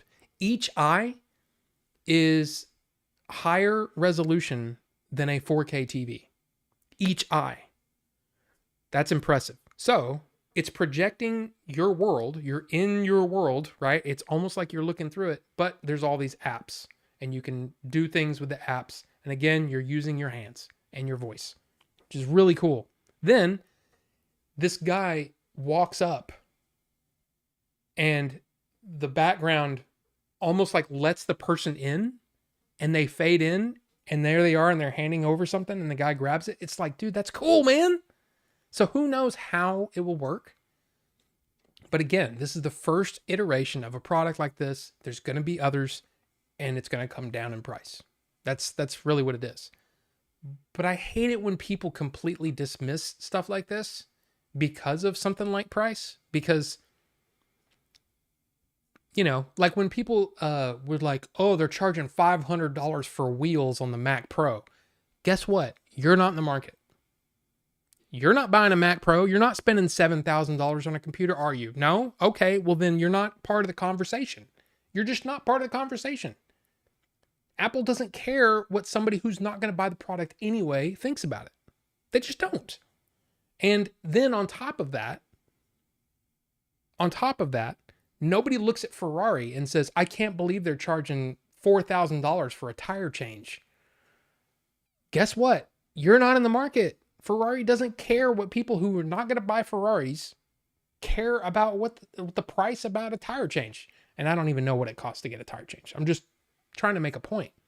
There are products on the market that are for people, and there are products on the market that are not for people. It's the same as, why doesn't this breast pump work for me? Well, because nobody's milking man breasts, at least not yet. I mean, who knows what's going to happen in the future, but at this point, I can't produce milk. So what do I care? You know what I mean? It's I don't know. Anyway, it will fail. And they said the same thing about the AirPods Max, the $650 whatever. That, oh, well, you can buy Sony's for $300. You know, why would you buy the Apple one? Guess what? The Apple ones are doing really well.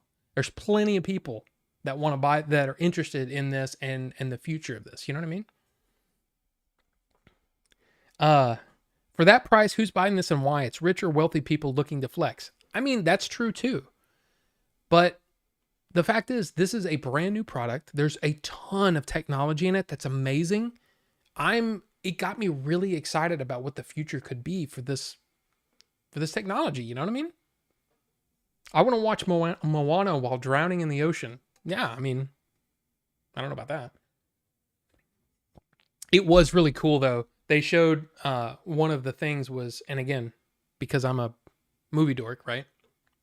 They they said you can have the TV kind of, or the screen where you're watching your movie like sitting in your room, or you can widen it to like 100 feet, like the equivalent of 100 foot wide screen. And so you're like, I'm like, dude, that's so freaking cool. I watched a movie in my Oculus Quest, and it was pretty cool. I didn't watch the whole movie, but it was still like, man, this is cool. So this technology is just going to get better and better. AR and VR together can be something really, really cool. There was one of the things that Marcus Brownlee said was that it was kind of like a demo of like there's a fake wall there, and the wall opens up and there's a dinosaur. And so the dinosaur is kind of like doing stuff, and then a butterfly comes out, and you put your hand out and it lands on your finger. And I'm like, dude, that's so freaking cool. And it's using all of those things to do some really interesting stuff. I don't know. I think it'd be cool. Unaffordable and stupid then for most. I mean, of course. This is not essential technology.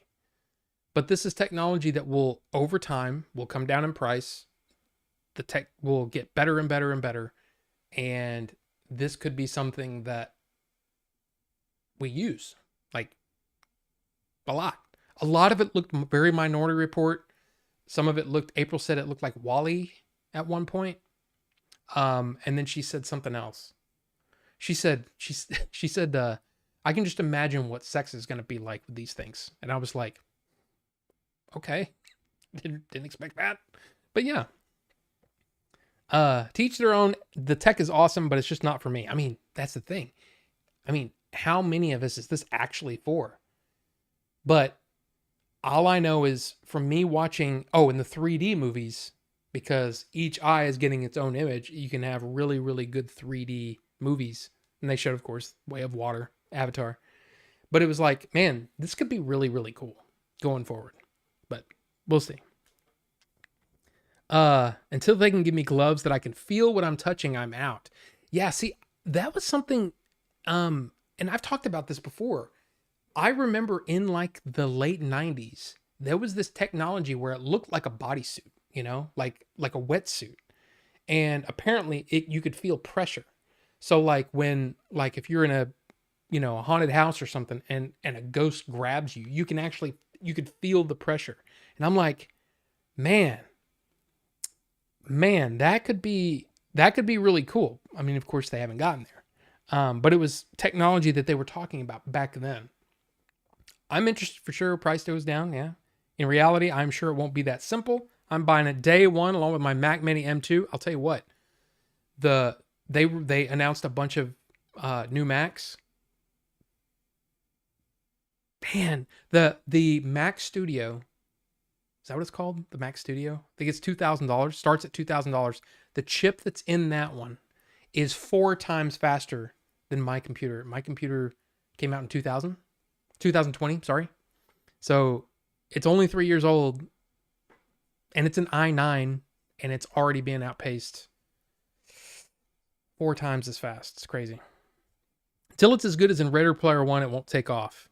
Well, I mean, you got to start somewhere, right? They could start doing schools like in Ready Player One soon. Yeah. I can see this being useful in civil engineering and AutoCAD. Yes, there was one element that somebody sent them over a 3D model through messaging, and he took it out of there and was turning it and stuff. And I was like, that's cool. That's really cool. Could you imagine a game where you walk around your house, but the AR projects creepy ghost kids peeking around? I mean, dude, hell yes. If I could afford it, then I would get it because it's so cool, but it's not for me with that price. I mean, come on. I mean, how many people can afford that? because this is literally like nobody's going to buy this to replace their computer. I just don't see people doing that. This is for somebody who has already got a MacBook Pro or whatever, or already have an iMac, or somebody who's like a lot of people have said, they're just so rich that $3,500 is just a drop in the bucket. It's no big deal. This is not an easy purchase to make, but yeah, you can milk anything with breasts. I mean, technically. For the price, I got to assume nothing less than the Rolls-Royce VR AR experience over current and past headsets. It better be light on the face with no sweaty fog face. That's one of the things that it apparently breathes really well, and that that thing on the back is supposed to be. It's almost like he said it was almost like a sock.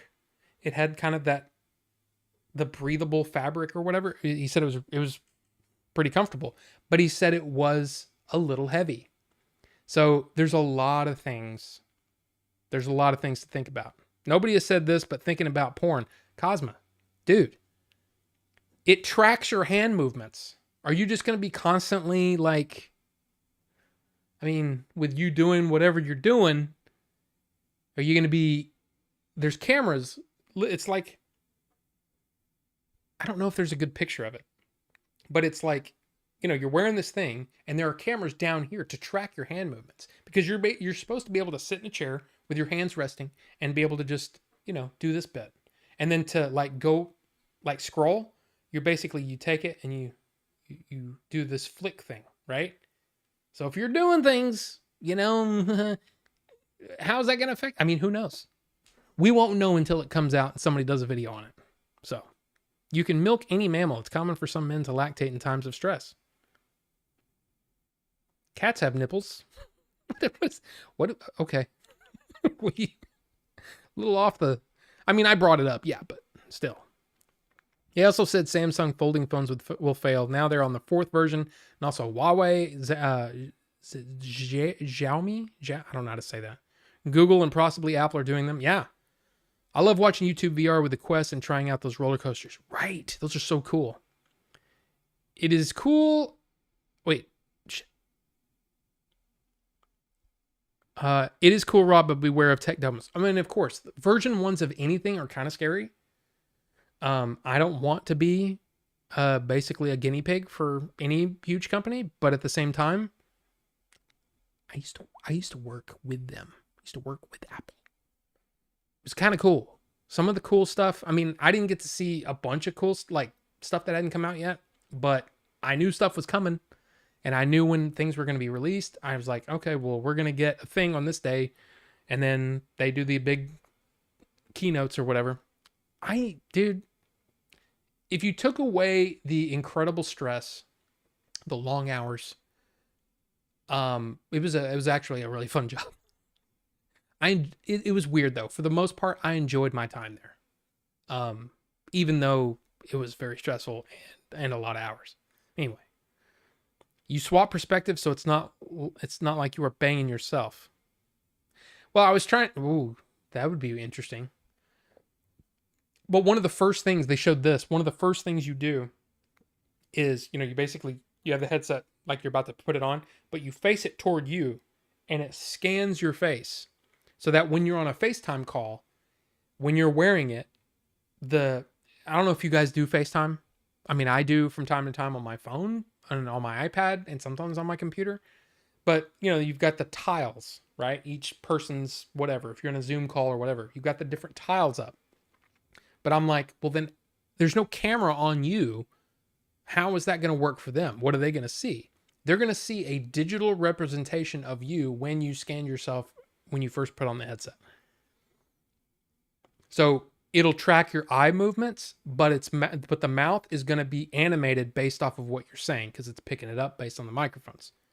Thought that was kind of neat, but also kind of creepy because it's a fake you.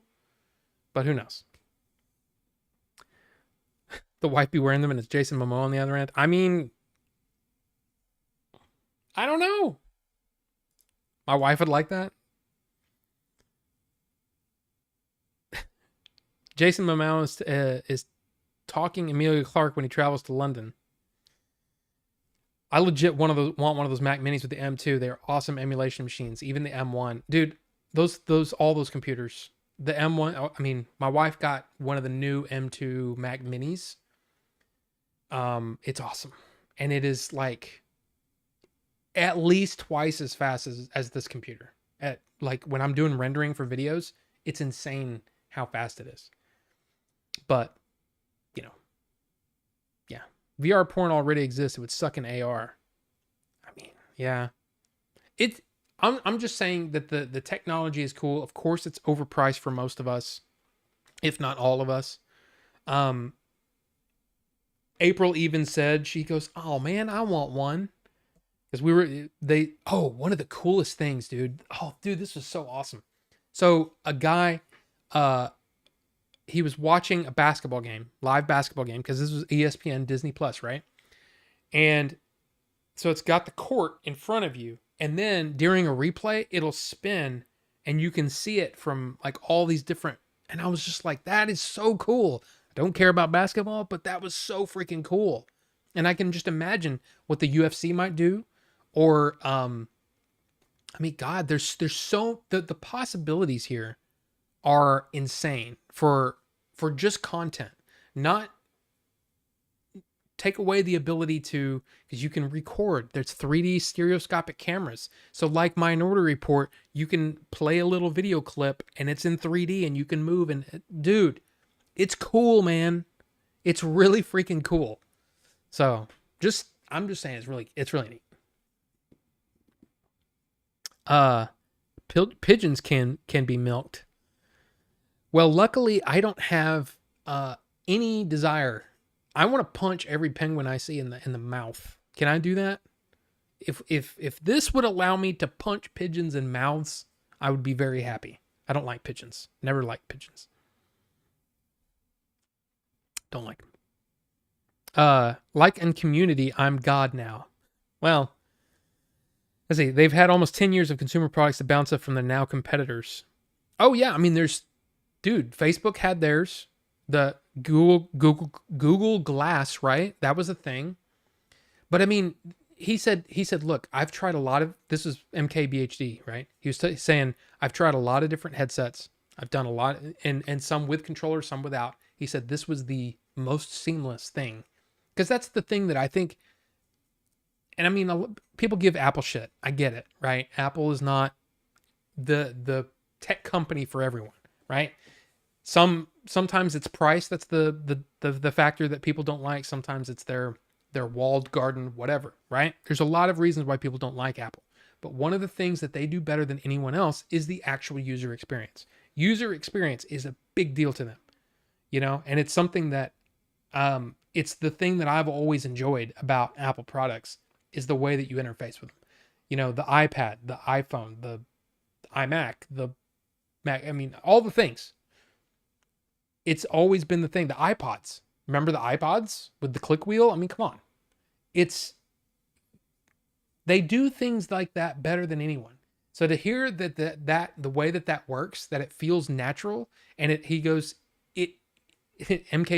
said, Apple overuses the term magic a lot. Like, oh, it's magical to do this. He said, this was the first time where I kind of felt like this is like, it's almost like it's reading my mind, because it's highlighting things that I'm looking at. And I'm like, dude, that's freaking cool. It's like right on that edge of being like creepy, but it's also really cool. So I don't know. We'll see what happens.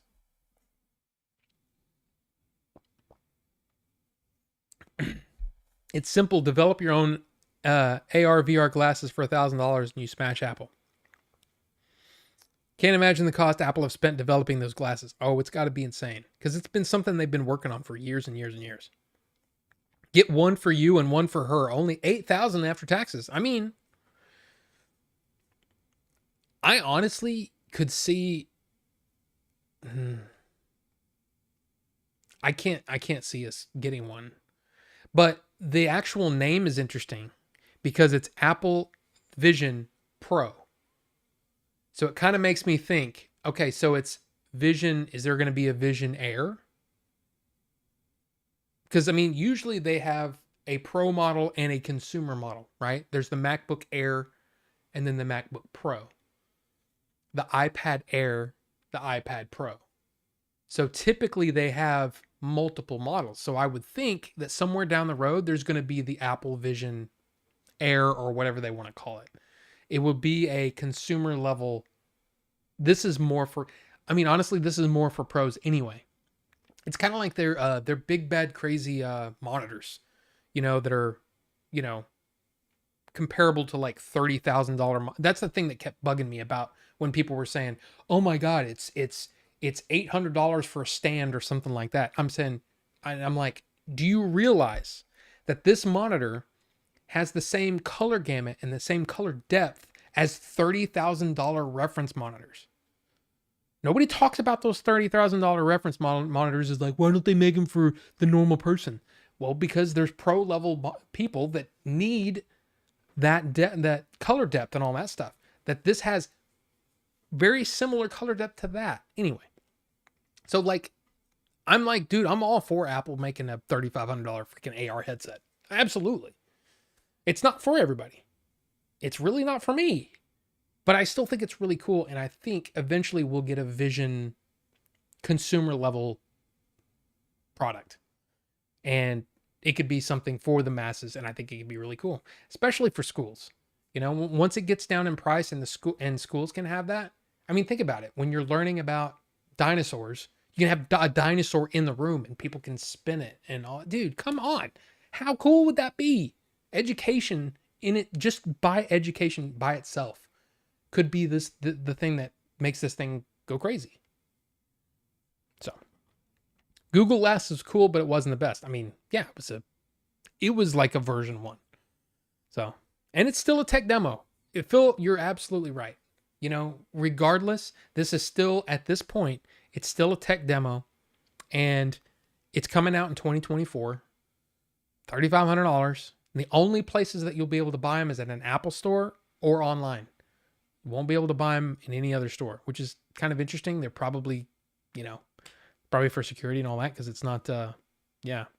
Did I get some sun? No, it's just really hot in here. Hi, Jay. Welcome. Good to see you. Make a video on it and it's a tax write-off. Well, true. The problem is, number one, I'm not a tech channel. Number two, I just can't justify. I just can't justify spending $3,500 on that thing. Can't wear it to Walmart, knock out game in the parking lot, wake up and it's gone. Oh yeah, no. Really don't even have to make a video, just use them. Be honest, Rob, would you use them every day? For $3,500, it's a lot of money. Dude, I don't know. How useful is it? This is one of those unique products that, I mean, look at this thing. This is one of those unique products that it doesn't matter what people say. It's all about how it works for you. And at $3,500, you can't afford to just buy. Most people can't afford to just buy this on a whim. They've got to try it out and see if it's something that would work for them. But I mean, who knows? Who knows? I mean, again, I can't justify it. But I mean, I'm thinking about like April. Right now, she's working on a laptop screen and a secondary monitor. Now, I mean, it's not to this point yet, but can you imagine taking your laptop screen and making it whatever size you want? So you can have all your stuff. You still got your mouse and keyboard, and you can have as big a screen as you need. And if it's, apparently the lag is supposed to be really good. Like the way that it uses Bluetooth, it like, I can't remember what they were saying. They were talking about gaming on it. And of course, I didn't even go into gaming. Death Stranding's coming to the Mac. So there's going to be some big games coming. I mean, I know Death Stranding's old now, but just saying. The ability to expand what you're doing productivity wise could be amazing, but it could also be like, it could be hard to use. I mean, I don't know. And you won't know until you're able to use it. And that's the thing. Any VR headset, anything like that, AR like this is, you won't know until you try it yourself, I spent $700 on my Steam Deck and another $150 on the storage, and I use it maybe once a week. Well, Ricky, you're just in a different level than most of us. You know what I mean? VR, AR school science stuff would be awesome. I know. Each child would need this headset. No, not right now. Well, of course, no, not right now. But again, this is, like I said, this is version 1 of a thing that could grow. This whole thing could grow over time. Could be cool. Got your signature, Jay, and it's a big flipping deal. Thank you for all your efforts. Hope the arcade is going well. Rufus said that. That's awesome. I can see rich YouTubers buying them and showing off. Well, MKBHD is getting one. He already said I'm getting one. So for me, and again, he's my favorite. He's my favorite of all the tech guys on YouTube. So I'll be looking for that. I was looking for his take, and it came and it dropped midnight last night, I think, around midnight. So I watched it right away. Dude, that guy is just good. That guy's just good. Is the arcade open? It is not. But that is, look, yeah, it's definitely still in the pipeline. I'll just say that. Had to pay $1,300 for my truck this week. Pray for me. Squiggles. I'm sorry to hear that. Dude, I don't like when something goes wrong on your car, you're literally paying to get it back to the way it was. It's not like, oh, I'm paying for this thing that is going to make my gas mileage better, or it's going to make my 0 to 60 time faster, or it's going to make the ride smoother, or it's going to make the music sound better. No, you're literally just paying money to get it back to the way it was before the thing happened. I hate that. So I'm sorry to hear that, Squiggles. It's a bummer. It's a bummer. Dang, wish I was closer. I would love to try and help. Oh. See, Ricky's available for help. For anybody around Ricky, he's going to help you. I'm just kidding. Bill Gates can make the school thing happen, but he's too interested in the global population. Bond villain. Well, he's also going after vaping. So, yeah, Bill Gates and we're not on the same page lately.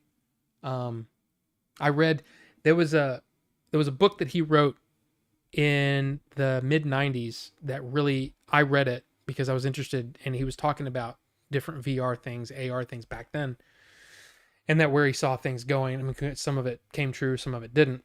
But it was interesting.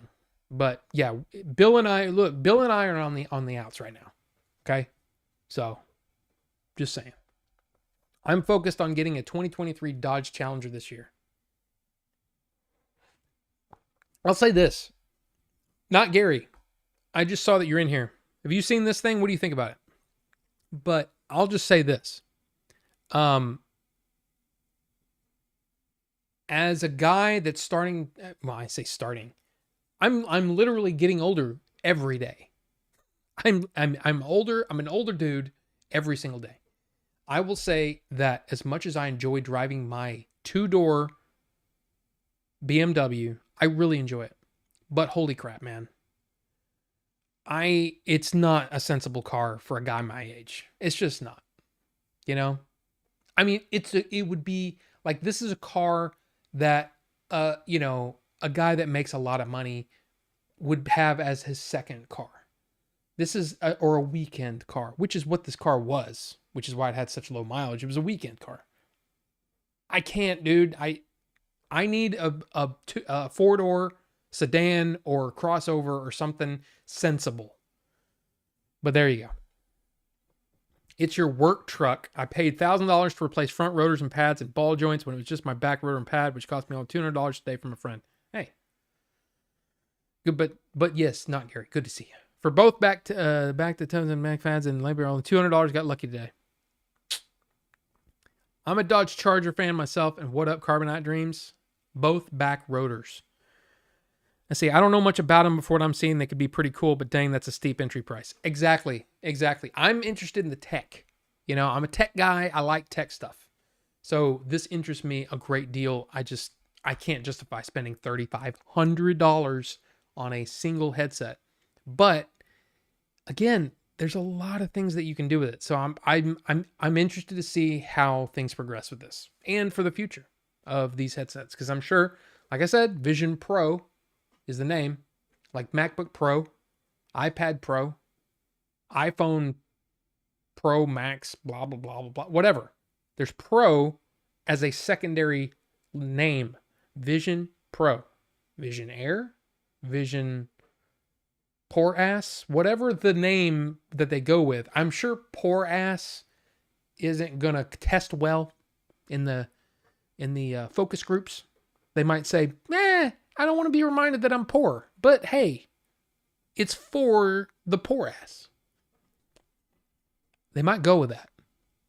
I'm waiting for the Apple Vision poor ass. But anyway, I'm interested in the tech. I think it's cool. I have to have a truck for my job, sadly. Otherwise, I'd go with a nice car. I'm not a truck guy. I'm not a truck guy either. I don't like trucks myself. I'm more of a... Honestly, you know what I want? And my wife won't have it. I want one of those mid-range, the bigger Mini Coopers, because those are awesome. And they're fun to drive. They feel like driving a go-kart, and they're super speedy and peppy. But April doesn't like them. She said they look like clown cars. It's a bummer because I think they're cool. But hey. Not the Hellcat though. I'm getting the V6 since it will be a daily driver. My Blazer and Chevy 2500 will be my spacious vehicles. Look at Ricky over here with all his extra vehicles. I think the novelty will wear off on these glasses. Well, it depends. It depends on, and that's the thing that was so interesting about it, is showing kind of the different ways that you can use it and the different, like, what do you call it? The different use cases. And I was like, man, that's really, really interesting. And there's probably going to be apps that take advantage of that kind of thing. It could be really, really cool. What was really neat was the Disney Plus app, they had basketball going. And like I said, they showed the replay, but there were like other games that you could just pick from. And I was like, dude, that's so freaking cool. I don't know. I'm driving a 2006 Ford F-150, had it a year as of 2 days ago, just hit 200,000 miles. Used to have a Charger. Now I've got a Nissan Rogue. It's still pretty sporty. Yeah, Ted, the Rogues are actually pretty nice. What I want is I want a 4-door something. Either a car, like a sedan type thing, not huge, but a 4-door something. One of the little crossover SUV type things, not big SUV, smaller one. I don't like big cars, like the Escalades and shit like that. No. No, I was thinking like the little Range Rovers. That'd be nice. Those are also very expensive. Probably won't get that. Probably end up getting something like a Nissan Rogue. But as long as I can have CarPlay in it, dude, I'm gonna be happy. Real happy. So yeah. I won't have that clown shoe uglying up my... Basically, that's what she said. I won't have that clown shoe uglying up my driveway. That's pretty much exactly what she said. Been selling off some of my collection to pay for the truck. Stuff I didn't really care about. Life is more important sometimes. Absolutely, Squiggles. And the thing is, I've got a bunch of shit. Okay? I've got a bunch of junk. I've got a bunch of movies and books and games and records and vape crap. All this stuff doesn't matter. It's do what's important for you. And yeah, it's almost 9 p.m. Phil, exactly. We need to play some games. Check out the taillights on the new minis. They split up the UK flag up in them, so when you turn on your right blinker, you get a left arrow blinking. What? That sounds weird. I'm making that judgment call based on the Mini Coopers that I drove probably in like 2015. So anything new, I don't know about. I just know that I drove, I can't remember the names of them, but I drove the base model. Or the base model with the Cooper Works, whatever, the faster one. That was so much fun.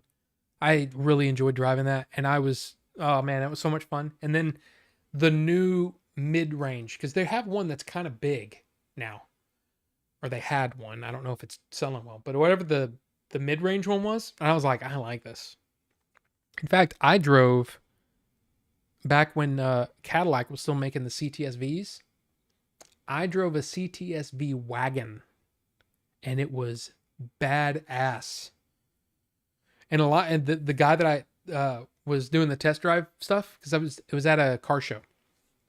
He said the CTSV wagons actually have better times than the regular CTSVs because of the weight distribution in the back. The extra weight in the back actually helps the time. So they're actually faster than the regular cars. And I'm like, good, because I really enjoyed this. And man, Cadillacs are just, man, they're nice. But again, I don't know.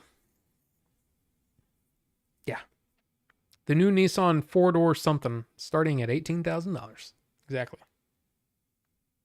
My 93 Blazer full-size 2-door that people think is a Tahoe swapped out my engine at $312,000. I'm at $31,000 on my new engine. 04 Chevy 2500 just hit 210. Yeah, I got rid of my I rebuilt my engine in my Jetta. My 1.8. Oh man, I love that car. The 1.8 turbo Jetta at about 90 something, 95,000 miles. And so when I got it back, it was expensive. When I got it back, it was literally like driving a new car. It was awesome. And then I sold it. But I miss it. I miss that. I do miss that car. That's the only car I've ever had that I've been super nostalgic about. That I wish I still kind of could drive it every now and then, you know? This car is going to be one of those too, but in a different way. More like, man, this new car is not as fast as this one. But anyway, that car's fast. Car's freaking crazy. Coupe, sedans, and wagons are badass. Yeah, they are. Always been a Cadillac man. All right. Okay, so here's what we're going to do. We're going to get through the news real quick, and then we're going to get to, we're going to play some games. Okay? Does that sound good? All right. First up, is anybody streaming on Twitch? There's this thing. Twitch crackdown on creator ads sparks calls for boycotts and protests. These new rules on branded content take effect July 1st. Now, the only reason that I knew about this, because I haven't been streaming on Twitch, was because of Beat 'em Ups, Wood, talking about this. And I thought it was interesting. So basically, these are, here, I clicked on this link here to show you this. So this is the deal. On-stream brand overlays are limited to 3% of screen size. So if you have, if you're, what do you call it? Rafe, welcome. Good to see you. I didn't even say hi, but hi. I just think this is interesting. Streamers may not insert video ads directly into the streams. Inserted burned in display ads. So if you had something that was rotating, inserted burned in audio ads. Look, here's the thing. This doesn't affect most of us. I don't think many people care, but I just thought it was interesting because, hey, I do like my Twitch and I do follow some streamers that do ads and stuff. So it'll be interesting to see what they do if they end up moving back over to YouTube or whatever. Because like Wood, I figured, would very easily just come back over to YouTube if it came to it. But anyway, damn, no more hot tubs. I'm sure the hot tub streams probably don't have sponsors. So there's that. This one was really interesting. I don't know if you guys heard about this, but basically the French Connection is showing over on the Criterion channel. And there's a part of the movie that they've edited out. Now the whole point of this character, Doyle, right? The whole point of his character is that he's a racist jackass. And they took out a short scene where he's basically throwing around some racial slurs. This is just interesting to me because there's a part of me that's like, yeah, why wouldn't you do that? But then at the same time, it's a product of its time. To me, it's exactly like, a lot of people would probably disagree that French Connection is on the same level as Gone with the Wind, say. But to me, why don't they just say, hey, there's some insensitive language in here. It's a product, number one, it's a product of its time, and it's a product of this character. And guess what? This movie won multiple Academy Awards. And so Criterion here's the thing. We don't know who's done this. But Criterion is showing French Connection in this edited form. Apparently, on all formats that this is available digitally, they've updated it. And this is 20th Century Fox, which is now Disney, has edited out this scene for iTunes, for Vudu, for all of those things. So, frankly, Rob, I don't give a damn. That's right. It's a good one. It's a good movie. It's a long movie, but yes, I get that reference. So it's one of those things where I don't remember anybody talking about the French Connection and its problems. You know? So, yeah, I mean, people also say Rush Hour 1 is right. I mean, I hate that stuff. Yeah, why not just give a warning at the beginning? Exactly. That's the way I look at it. There is insensitive language or there's insensitive scenes, whatever. This is a product of its time. Why don't you have like one of the things that they were saying about the whole Gone with the Wind thing is when they finally brought it back onto the service, whatever service it was, I can't remember. Was it HBO Max?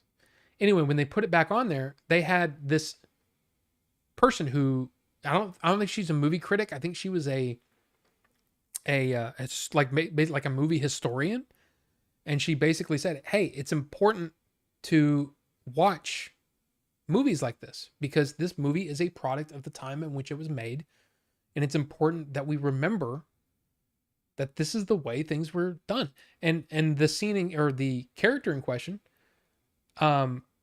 she won an Academy Award, but guess what? Because she was black, she wasn't allowed at the ceremony. So there was a lot of weird things there, and I just don't understand why French Connection of all things. I don't know. It's a weird thing, but I wanted to bring it up because what happened was when I was watching Raiders, there was a part of the movie where I'm like, did they cut something out of this? I still don't know if they did because I haven't pulled up my DVD yet. I just put the DVD on the shelf the other day. You know, my little shelf things. I'm going to have to check that because it feels, I watched the scene again and it almost feels like something was cut out, but it could just be that, you know, it's just the way that the movie was put together and I just don't remember it. But yeah, so I'm wondering if that happened because I watched it on, through my iTunes, copy. So apparently, yeah. If I recall, The Shining as a racial slur when Jack was in the bathroom talking to Grady. Dude, we watched One Flew Over the Cuckoo's Nest. The movie's freaking rough, dude. The movie's rough. Especially these days, it feels like, holy crap. Like this would not be made today like this.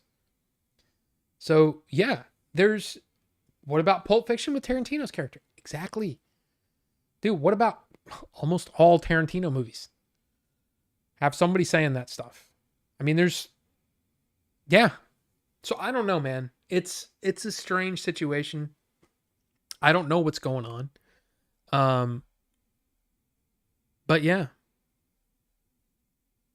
Yeah, it's to me, it's almost like, yeah, that's why people are talking about keeping physical copies around. You know, they're physical media. Absolutely. It makes sense. You can't edit what you've already put out. So, yeah. Anyway, we'll keep an eye on that. I mean, they've already talked about changing some of the Bond novels. And, of course, some of the Roald Dahl stuff. Look, I feel like I just don't agree. I don't agree. I don't agree with editing anything. If it comes out and it's the way it is, I'm sorry. That's the way the director intended it. And it's the way the studio released it. That's the movie. Can't edit it. And then, of course, you know, Robert Meyer Burnett did a video on this and he brought up the special editions of Star Wars. And I'm like,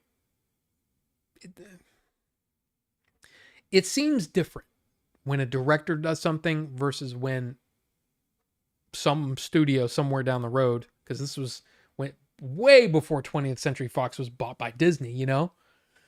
So, anyway. It's part of their character, not a hateful message. Yeah. I mean, dude, there's so many reasons why you'd say no. Don't do that. But anyway.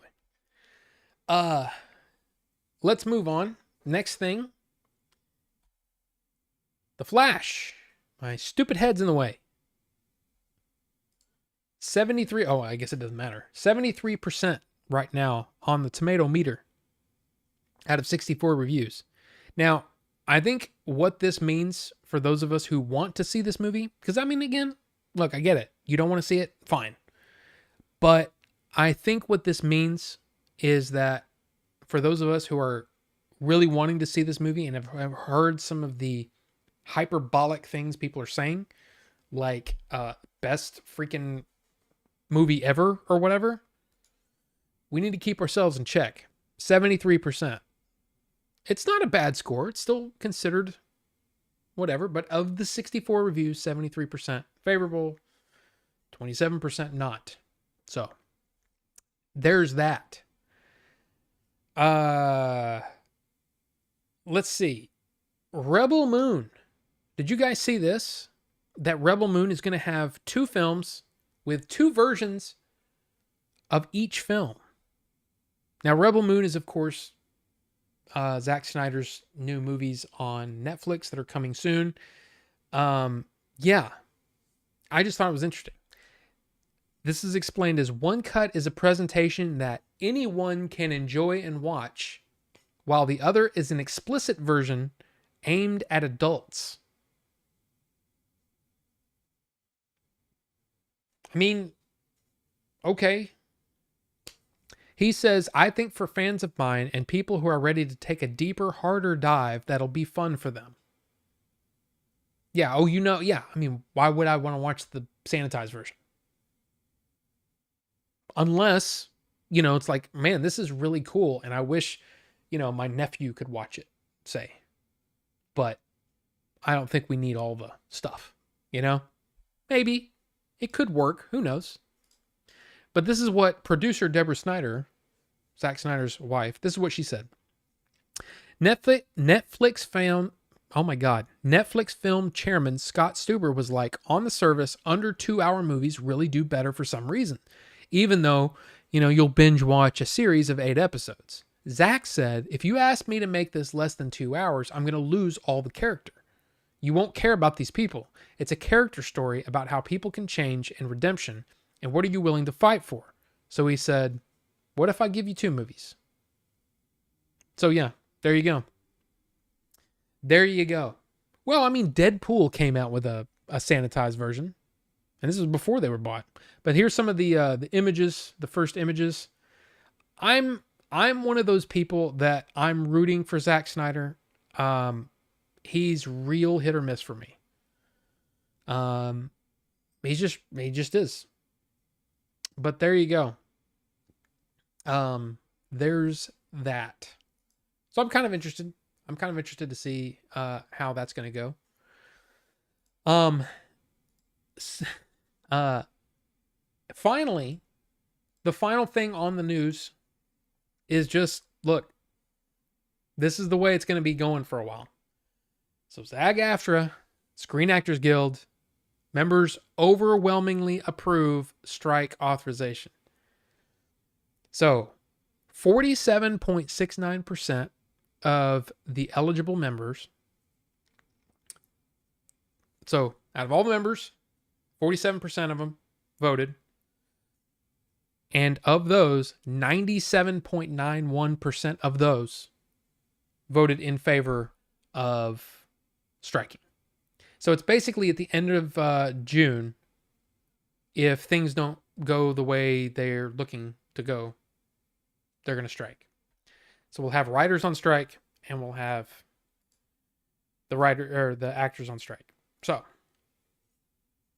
brilliant director, but his writing can be off. See, yeah, and it's like there are times when I feel like, again, the biggest example is that Watchmen scene, that sex scene in the ship, and I'm like, did somebody tell you hey, this is maybe a bit much.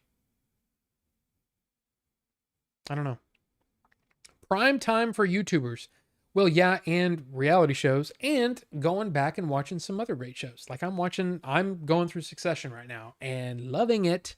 And I've got Barry, I've got and me and Cosma and a couple others. We were talking about that on in Discord. Barry, Billy actually told me to watch Silo on the Apple TV Plus. Of course, Ted Lasso's on the list. There's a lot to watch. So yeah, why is Ahsoka trending?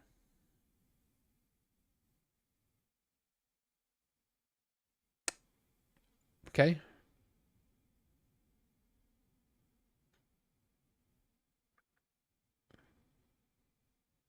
Just because, I guess.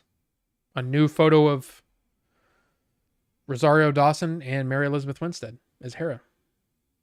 I mean, okay. But okay. Never mind. But yeah, you're right. This could be definitely an opportunity for any kind of content creator. So yeah, we'll see. So let me close this. I don't need this anymore. Okay. For me, his best is 300, worst is Sucker Punch. Sucker Punch is definitely the worst. I think, well, let's see. I really like 300. Dude, I like Man of Steel, man. Even with its problems, I like Man of Steel a lot. I think Man of Steel is pretty genius in a lot of ways. Justice League didn't hit all the notes for me, and I hate the fact that it's in 4:3. I know, but it didn't fit.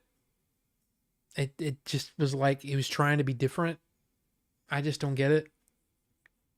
Just come on, man. I don't know. But anyway, so here's the deal. Let's play some games, but I have got to urinate because I've been drinking, I've been hydrating.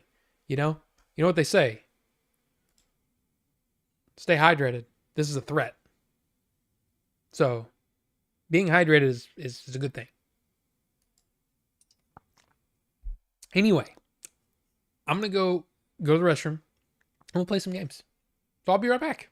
Okay? I'll be right back.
Minimum of a gallon of water a day for me. I drink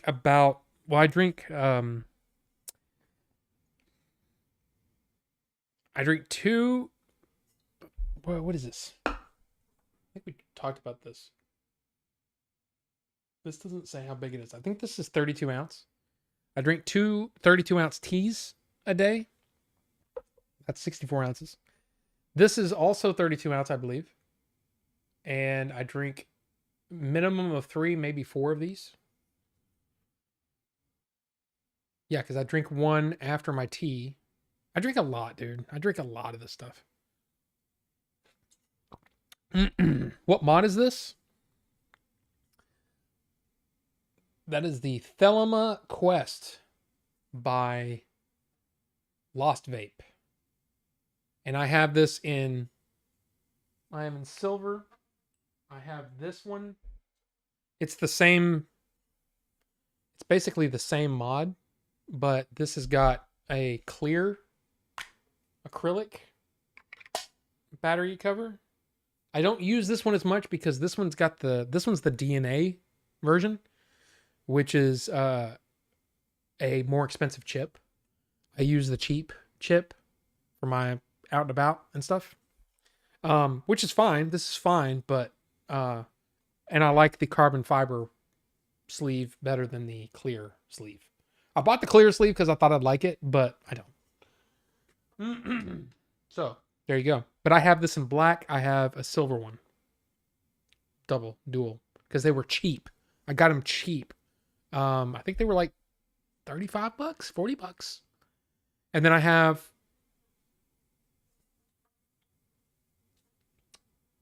the single 21700 version as well. The Thelema Solo. So same concept, same basic design. But of course, the 21700 is bigger. So there you go. Oh, Ricky. Yeah. We need to delete that. Yep, there you go. That's definitely it. But yeah, we can't have any vape links in here. So I'm going to... Can you remove that? Or I'm just going to remove it. It's just one of those things that man, YouTube has like struck vape channels for putting links in the description, in the chat, and all that kind of stuff. So yeah, no links in the chat. That's why I said every time we talk about that stuff, I'm like, yeah, I'll post it over in Discord, because yeah, looks 32 ounce. Yeah, this one, yeah, the Yeti thing is 32, I think. But I drink, dude, I have to drink a ton. A ton. Now, I have to pull this up. So that's it. That's way cheaper than I thought. I know. Well, the DNAs start at like $100 and up because the DNA chips are more expensive. Just they are. But yeah. Hold on a second. I gotta turn something off in my game. So, because it's kind of a spoiler. But yeah. Crap. I screwed up. There we go. Okay, so bam. And I wanted to show I'm at 125 hours. And I did beat the game on Sunday. So now we're cleaning up. This is what I have. I have almost... Oh, I'm missing a thing here. Almost all of the map uncovered in the depths. There's one there.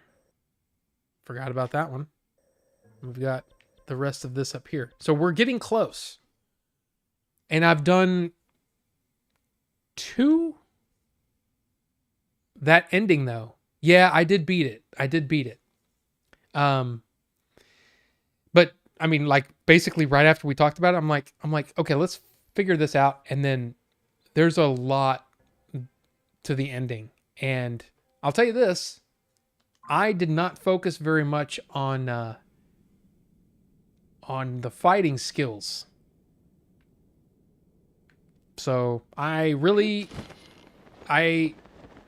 it's a good thing that I upgraded all of my armor, because I probably would have died if I hadn't. Because yeah. So yeah, I'm basically just uncovering the depths, and trying to find the cool armor and stuff like that.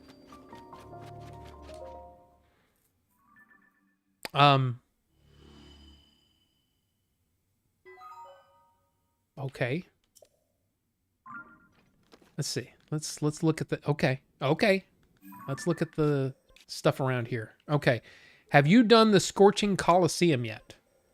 Oh, already marked. I can turn that off.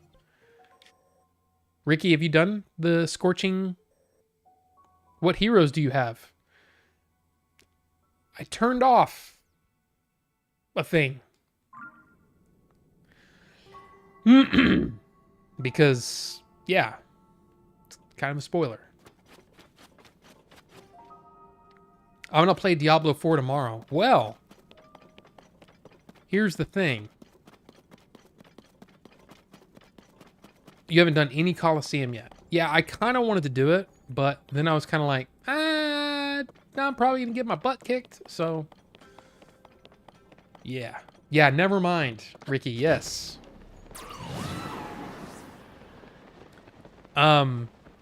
Diablo 4... Well, I loaded it up before the stream.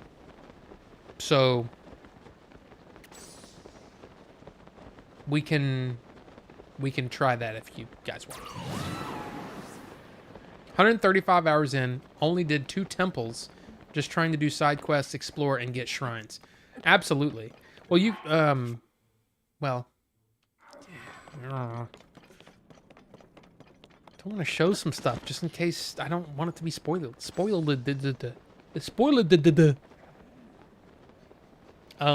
Yeah. Because there were things that I didn't know was going to happen that happened. And it was cool to just be like, oh, that was cool.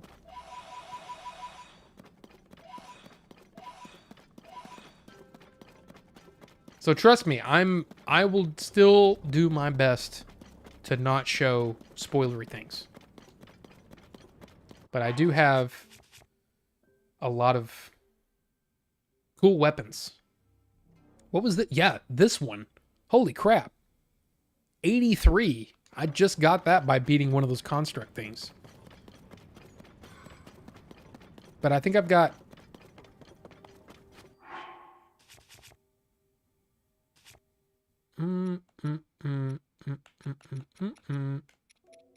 Oh, it doesn't actually show the... I still only have 3 sages. Oh, there you go. But it still doesn't show. But you can see how many hearts I have. I'm in full... Yeah, I've got a lot of the shrine stuff.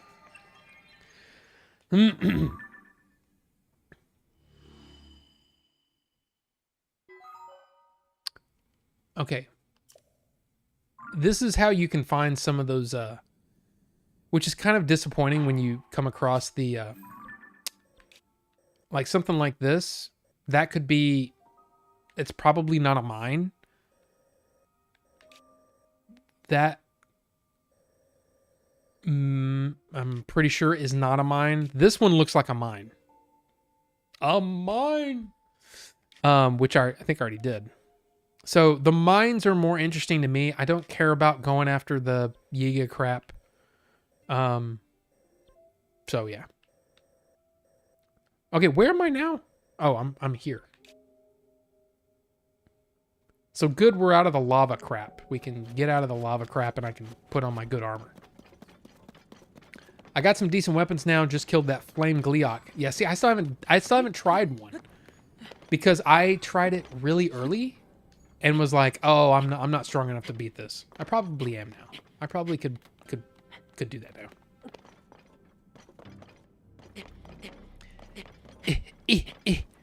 April was doing stuff while I was playing this, and she said, I don't think I could play this game. I think the sounds would annoy the hell out of me. And I'm like, it's different when you're actually playing it. Yeah, he sounds annoying.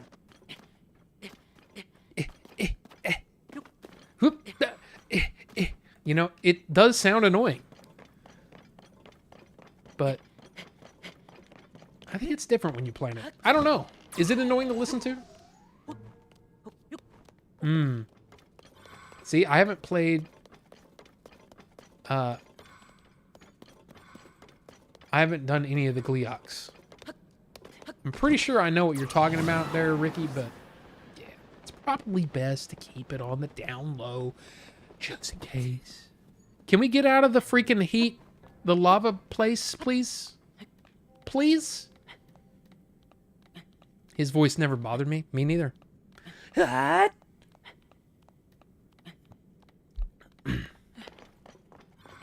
It's the footsteps that get me? Get you? Well, you know, I could put on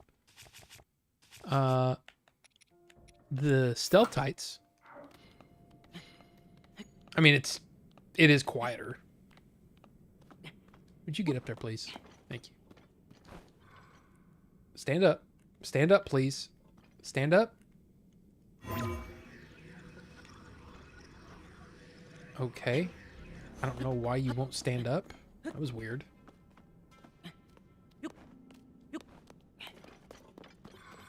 It's still pretty loud. I mean, let's be honest. Still pretty loud.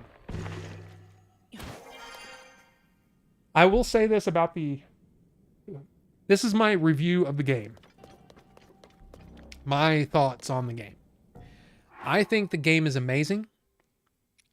I think... Oop, I can't do that yet.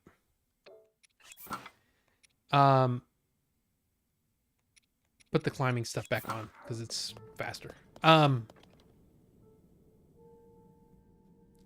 I still don't think this measures up story-wise to Breath of the Wild. I feel like these are actually kind of fun to use. Oh, that's a thing. Gloom Club. Sure, why not? It's only 7. Okay. Oh, and did you know this? This is kind of cool. I didn't know this was a thing. With these guys, a dazzle fruit just kills them. The skelly guys, any of the skelly guys, you can just throw that at them and they're dead. Did you know that? I love it. I'm using that every time because those are annoying as hell. Annoying as hell. I saw that on a YouTube video. What the F? Didn't know that. There you go. You learned something watching freaking... I'm telling you guys. I've been telling you for a long time. You guys... Look, man, you learn things watching Order 42. Instant kill. Yeah. Didn't know. Okay, let's just... Oh, we can do this. Okay, there's one here. So let's put a marker here, and we'll just head toward that marker. And if we see any others, we'll do it. We'll do the thing. But I just want to get out of the freaking lava, please. I'm so sick of the freaking lava.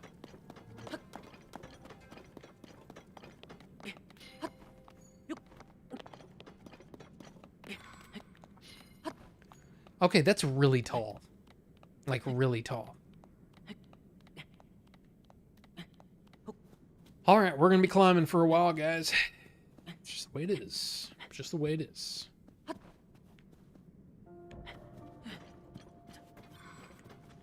And I don't want to... Shit.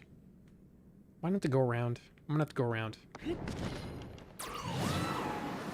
I don't want gloom stuff all over my pants. You know? Just don't want it.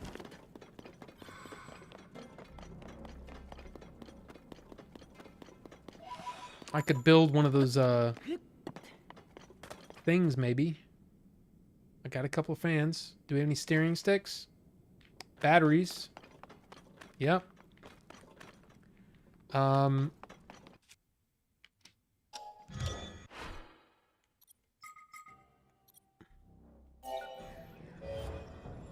I don't have enough Zonite. Awesome. Okay. Okay.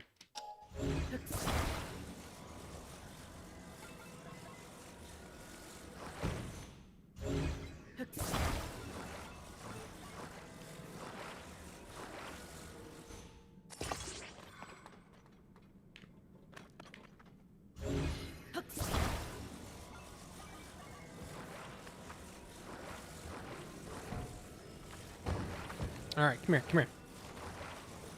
Gotta get this right. And there we go. It still seems it's a little off. This might help. It might just be a waste of time. Get up, get up. Get up, nope, nope, okay.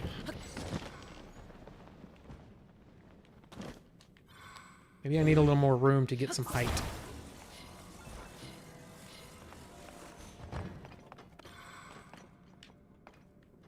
The best vehicle?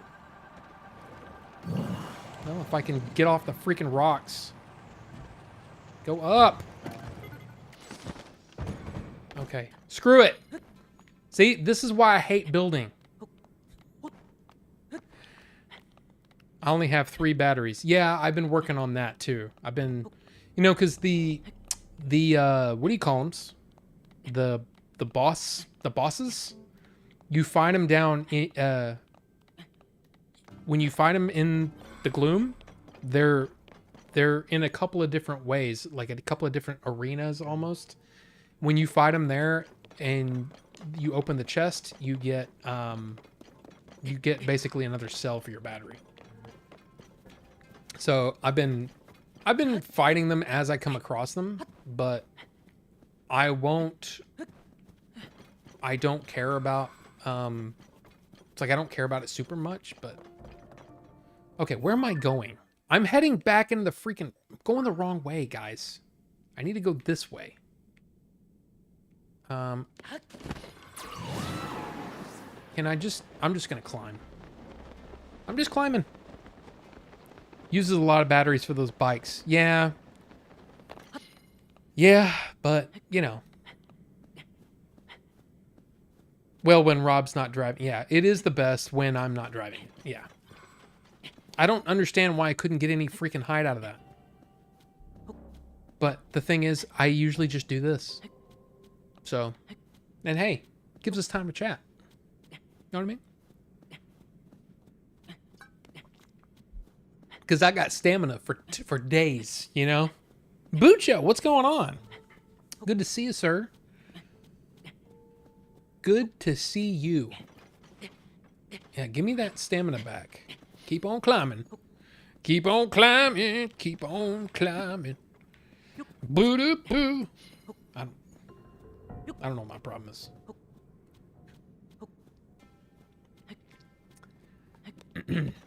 All right.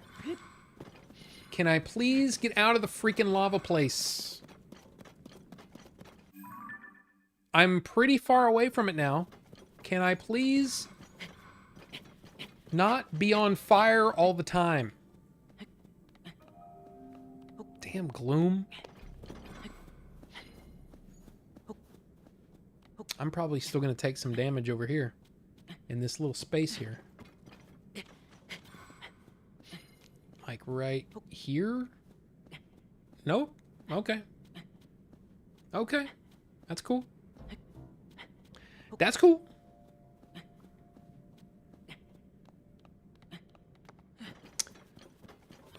Good old Bucho. Please. Please. Please. Ah. Finally. Thank you. All right. Okay. A tree is chasing me.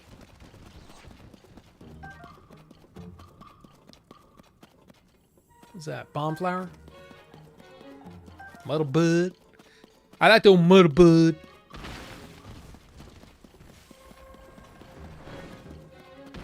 Okay, why are there so many trees that are living? Because that was a rock.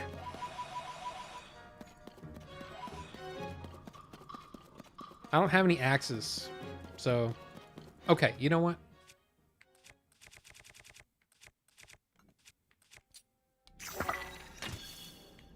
Okay, that is a... Okay, it's not that bad. Let's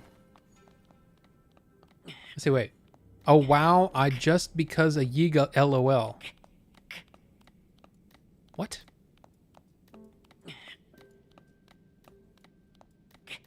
I don't even know what that means. Bucho has safely been a mod on my channel for a month now if you have a reason to love and not trust him. Look. Bucho has got this, and I'm pretty sure that's all he needs. Just kidding. I don't know. I guess it's just because I was like, hey, I mean, I could. And he's like, hey, I don't care.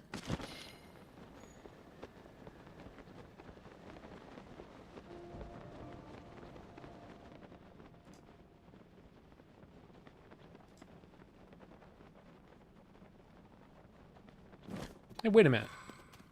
This is new. A minute long, where does it change? I'm just going to make you a standard. Okay, Bucho? I hope that's okay. I think everybody's standard. Wouldn't want to make him a...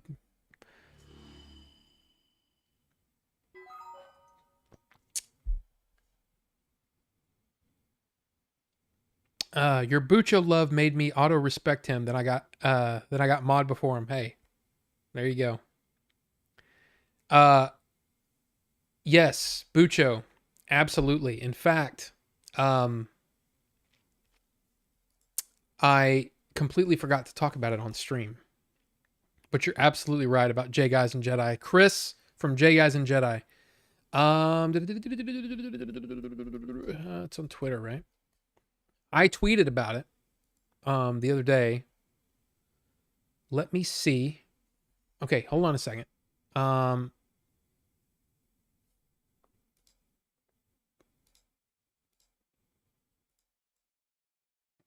How do I...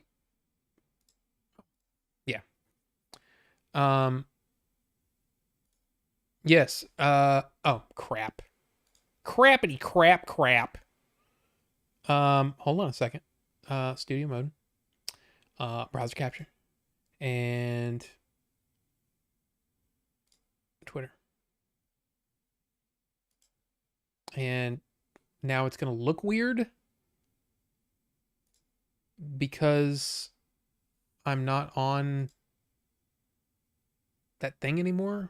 I can't be on that other screen. How do can I make this smaller? Man, why does it suck so bad? Okay. Yes. I tweeted about it. I said, I've been on the J Guys and Jedi podcast with Fists of Bucho a few times, and Chris is an amazing guy. He just lost everything in a house fire. If you can, please help.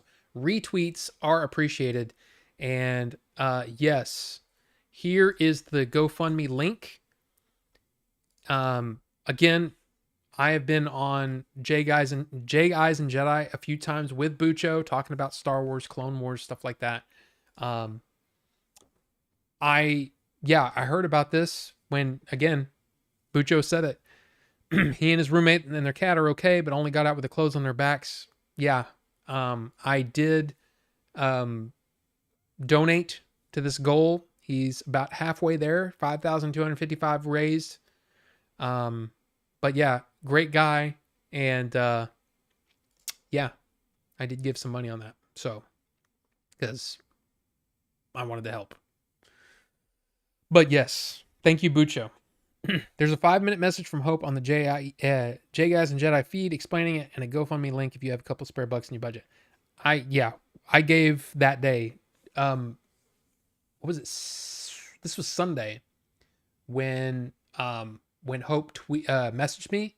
She told me about it, and I said, "All right, give me a few minutes." I tweeted it, and I said retweets are appreciated, all that kind of stuff, and then I donated money when I got home from watching Raiders in the theater. So yes. And yeah, very, very rough and great content creator. J Guys and Jedi is awesome. Like I said, been on the show a couple of times. They're awesome. So, yeah. And I totally wasn't paying attention to anything that came up in this. Okay, that looks interesting. Those just look like standard. You know what? Let's go see what the hell this is. I want a mine.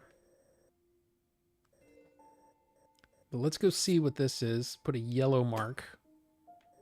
Take the blue mark off. We'll go to the yellow mark. Let's see what this is. 6 more hearts and I'm maxed out. Yeah, I still need to find some things. So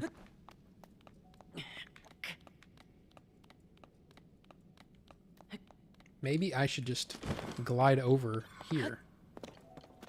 There we go. That's a smarter plan. Or wait, is crap. Okay. Can I ascend?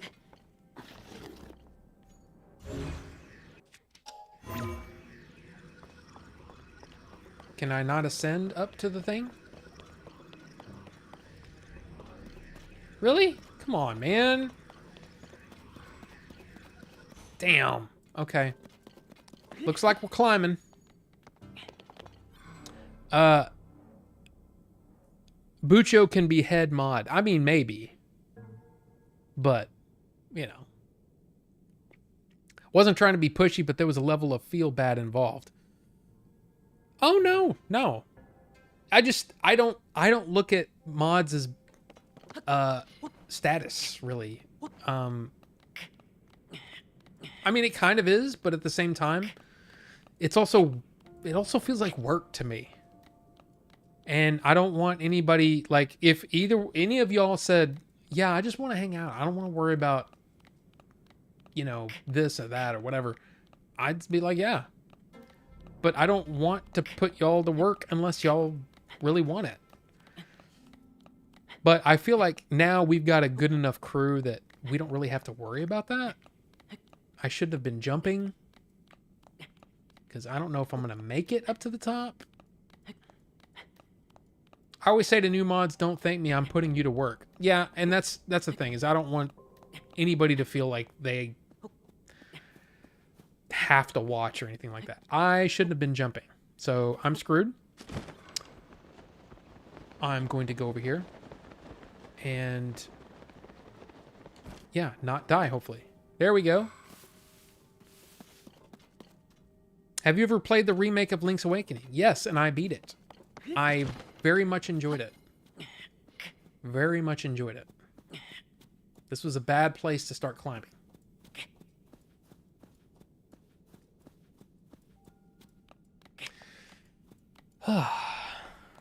Plus YouTube cleaned up all the sex pots. Yeah, I mean, that's a damn good thing.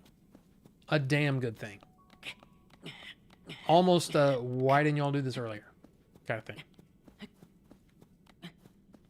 I need to watch this. It's top 5 YouTube channels in my book. Needs more love.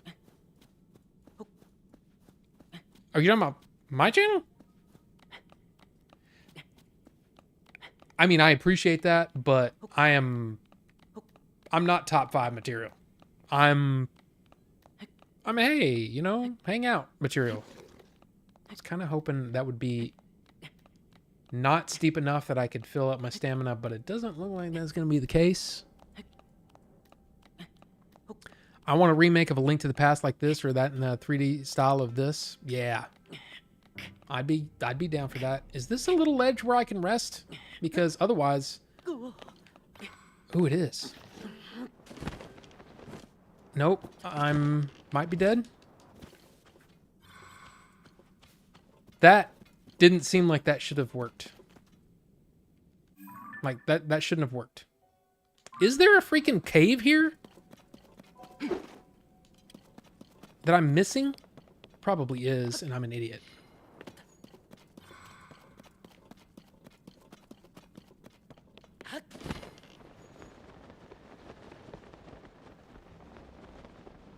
Oh, it'd be over here. Is there? Crap.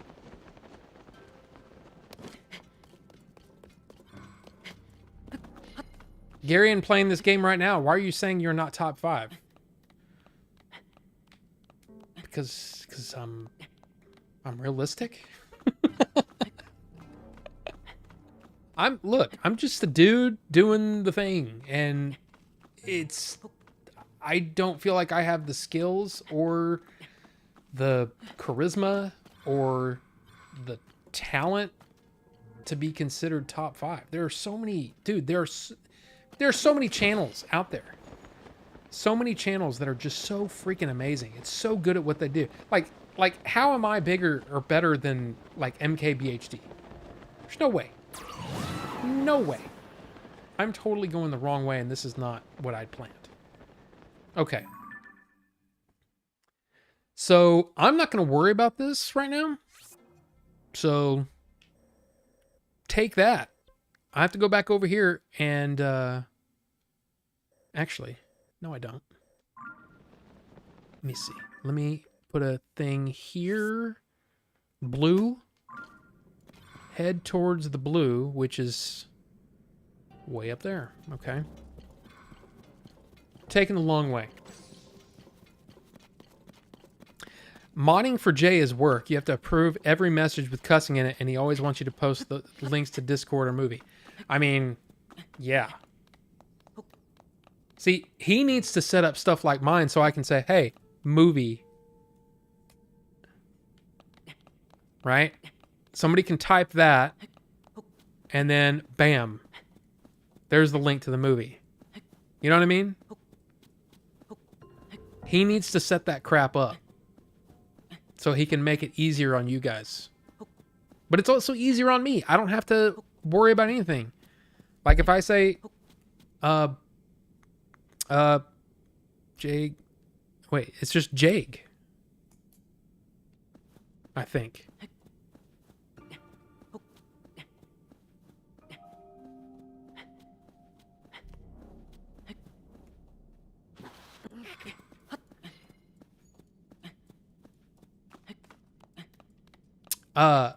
Yeah, there you go. See, it pulls up the podcast. So anybody that I've had on the show can do that. So like even, I mean, not like you guys need that, but there you go. There's Billy, and then, bam. Oh, that wasn't right. There it is. Billy's one of the Game Jays. He's also a friend of the channel. He's currently working on a Blu-ray for the movie. Visit him at blah, blah, blah. There you go. So nobody has to worry about links ever again. You just program it in there and it's done. It's awesome. I mean, he's already got Streamlabs. He can do it with Streamlabs.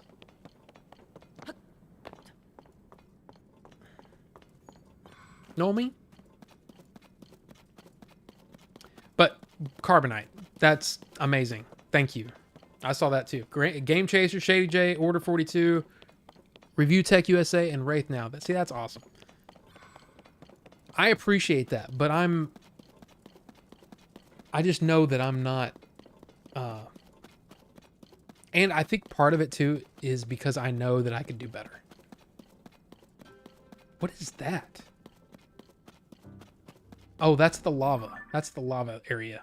I don't want to go that way.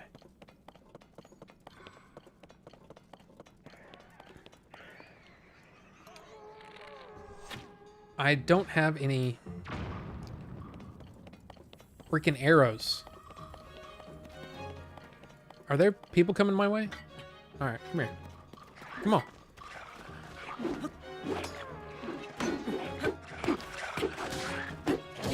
Oops, I should have put on a rock. Do I have a rock hammer? I do. Come here.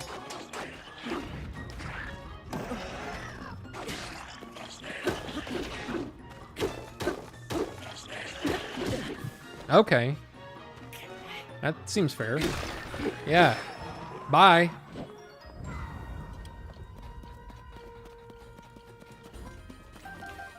See, I need to be better about how to blocking and all that kind of stuff. The music's still playing. Is there somebody else? Oh.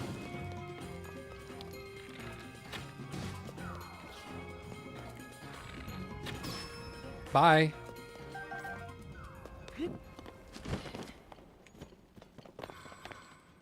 Let's see. What's up, Rob? I'm playing some Zelda 2. Gary, welcome. Good to see you. Well, I don't know where you are in the game. I try not to do anything super spoilery. I'm just basically brightening up the depths. So this is where I am right now. So yeah, I've just basically got this area. I've got one area here. I've got the northern part here, and then there's one little guy over here, which is that. So I can mark that. So yeah. It's the personality. You are a good dude. Gary, screw off. He's my friend. Is Billy still sending out Blu-rays, or is he done? No, he's still working on it. In fact, we did that. We did that on Saturday, and Melvor gave me this. So yeah, we're still doing the thing over there. We're still doing all kinds of stuff. I'm down there too, but just got into. Oh well, yeah. I beat the game on Sunday. I played, what did it say? 125 hours? So yeah. Now Carbonite is also in it. Ricky, of course, has beaten it. But yeah, I mean, we're still, just plugging away, man. There's a lot to unlock down here. Or Melvor got taste. Yeah, he does. Of course, he doesn't like this movie though. I should have worn that next time I go over there to work on a Blu-ray. I should wear this shirt. Just to rattle him, because he hates this movie, which I don't understand. It's a good movie. Okay, so now I'm around that circular thing, so there's got to be, yep. So put that there. And yeah, let's go find this thing. It's a lot of rock. And now I'm in the heat again? Damn it. Where am I? I'm nowhere close to it. What's going on? Why is there heat?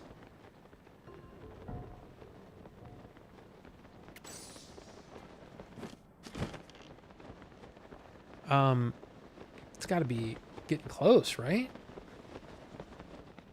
That's the other problem with the freaking... There we go. You can't see very well in this crap.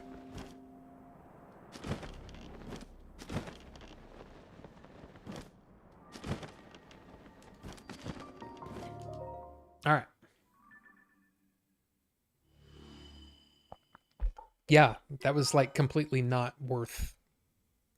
But yeah, there's the you can see that big circular area there. Okay. This big circular area right here is probably one of the guys. One of the bosses to fight. Okay. Will Ring of Power. What do we want to do first? Do we want to...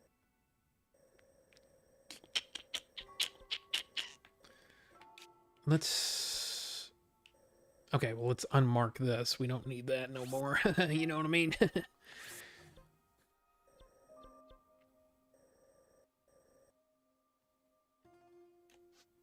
Okay, so there's probably going to be one there. And then I guess let's head here.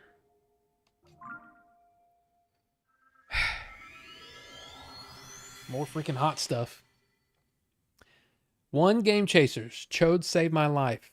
That's awesome, Rufus. 2 Happy Console Gamer. Love him. He's so awesome. 3 Minky Minks, my best friend. 4 Order 42. 5 Nakey Jakey. Top 5 YouTubers. Man, you guys are really, really kind. I don't know, man. Is it wrong that I'm like, I kind of suck? I think maybe part of it is because I think I could be better. And because there's a lot of, I would say a lot of content that I put out is, now there's a reason why it's a little lower effort.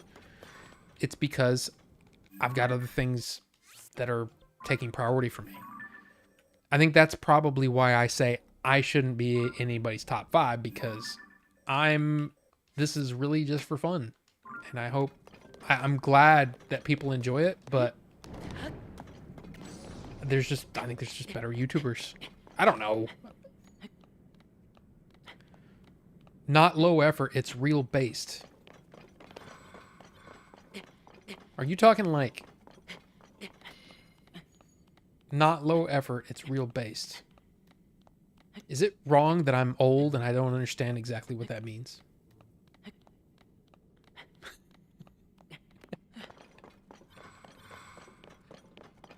I know I probably should know what that means, but I'm old, man. Come on now. There we go. I would love to meet Johnny Millennium. He seems like such a chill dude and a fellow East fan. Dude, he was one of the, okay, so the only 2 YouTubers that, before I started working with the Game Chasers, the only 2 YouTubers that I'd watched before were Wood and Happy Console Gamer. And so I was already a fan. I guarantee you that if we ever make it up to the north part of the US and into Canada, that we'll probably meet him and I'll get to meet him, and that would be awesome. But yeah, he's just one of those real guys. What the hell? What the hell?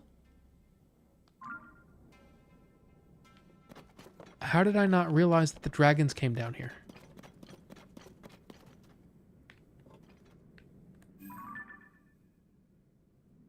Is that just Dinral? It is. Okay. Base means you do you, aren't fake. Okay. Well, I mean, that is true. I try not to. Well, there's no trying involved. I can't. I'm like almost incapable of lying. I just, especially when I'm talking like about a movie I like or whatever, I just can't. I'm not gonna. There's no way for me to not be honest about what I've seen or whatever. But anyway, we got kind of off track. I was gonna say my feelings on the game are it is better in many ways to Breath of the Wild, but Breath of the Wild has a better story, it has better music. I actually like I feel like the end feels, oh my gosh, there's a lot of gloom here. Feels very almost drawn out. Even though I enjoyed it. I enjoyed it a lot. You know what? I don't. Let's just go. Come on. Come on. I got plenty of hearts. Let's go. Climb. Climb, Link. You know what I mean? And I mean, Ricky might disagree, but I just feel like this was... It's almost like they looked at a lot of the...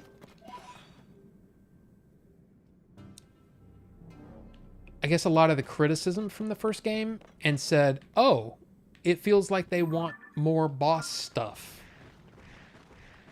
Oh. Oh, yeah? Oh, yeah? Oops, I didn't mean to do that. Delete. Take this. Where'd it go? There it is. The Dazzle Fruit's pretty cool, right? Dazzle Fruit's pretty cool. Okay. Get out of here.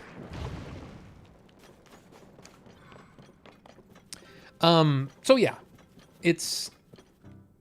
Yeah. Auto build is your friend, Rob. I hate building. I hate auto build. So I don't have fun with it. So I don't do it. Hey, look, Leon, you play the game the way you want to. I'm just kidding. I'll play the game how I want to.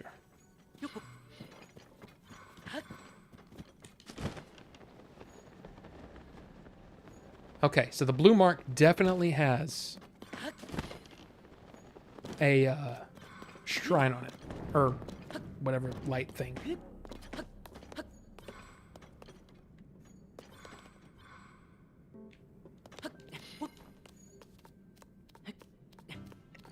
Okay, that was weird.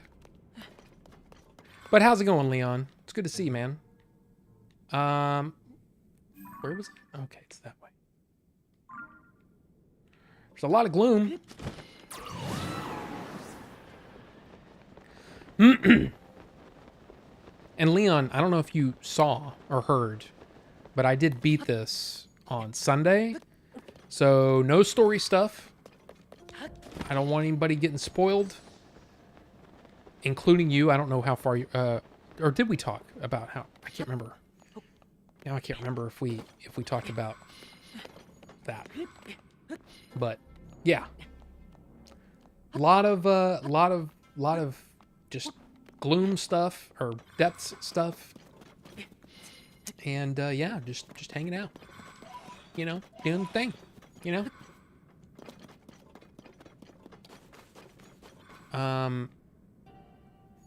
Okay, I'm headed that way, but I can't see. Will this work here? I mean, a little better. Still gotta get across this, so.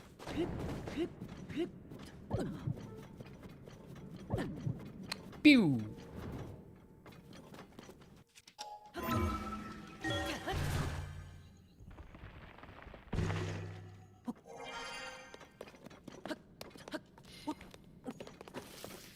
Okay, there's that guy.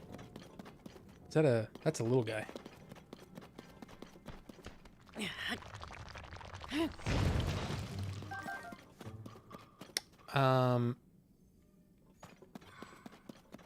Oh, was that somebody's arrow? That was weird. Let's see, wait.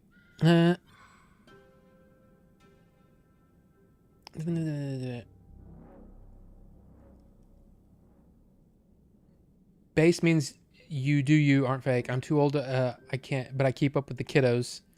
I'm barely 33 and didn't know what base meant until right now. I agree with Rufus. What you see is what you get off or on camera. You are the same. Yeah, I am. I'm just the dude. Johnny's base, never fake. You never noticed the dragons flying into the chasms. I did, but I never saw one. Something's attacking me. I smoke too much to remember what I said, so I can't lie. It's a good thing.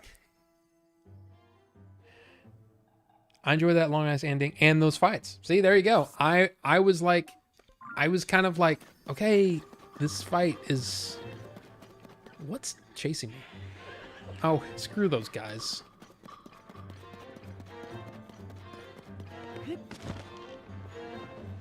Screw those guys, you know? He did make that bike and crash in like 2 seconds. Dude, I was on a cliff face, okay? You need some space for that thing to work. And it just wasn't the best place. I've still not beaten it. Didn't play it today, but I've uncovered 99% of the depths. Just need to do the sky and also beat the game. Yeah, well, I know I haven't done all the sky because I still haven't defeated a Gleeok yet. So, there's that.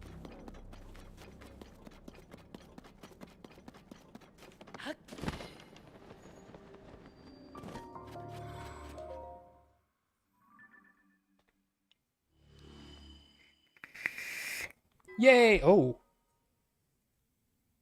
What's that over there?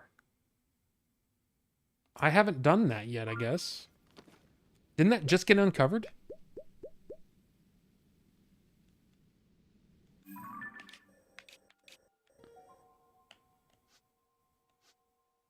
Yeah, I haven't done this yet.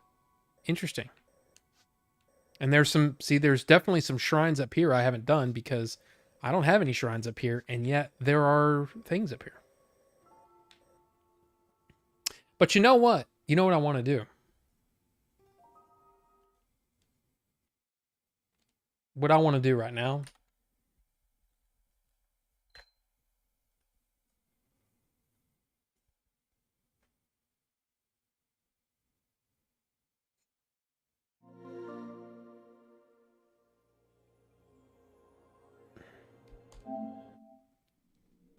This is what I want to do right now. I want to play some Diablo 4.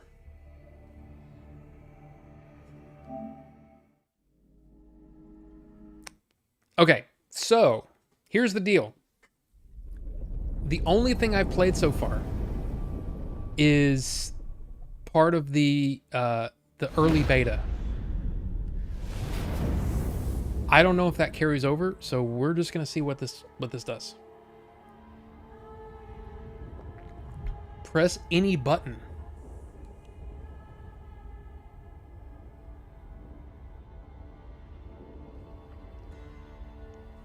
You need to add Rob on PSN? Do it, guys. I mean, I don't play a whole lot, but hey, you know.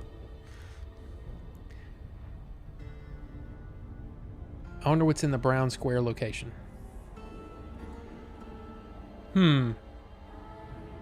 I'll go check it out at some point. But I want to play some of this before we get off. Where's the any button?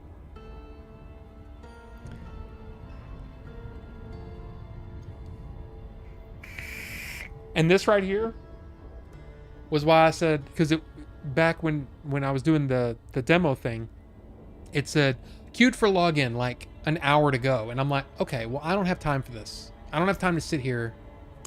And it kept doing that. So it would get to below 1 minute and then kick me back out, and then go back to 45 minutes or something. I'm like, no, I'm not doing this. So I've played maybe an hour of Diablo 4.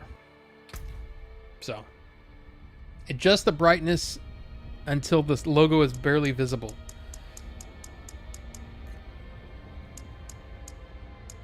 There you go. That's way too dark for you guys. That's about right for you, but this is a high contrast monitor, so it's down way down here for me. I can't see that at all on the let's just do that. Enables dictation of screen elements. I mean, sure. I don't know.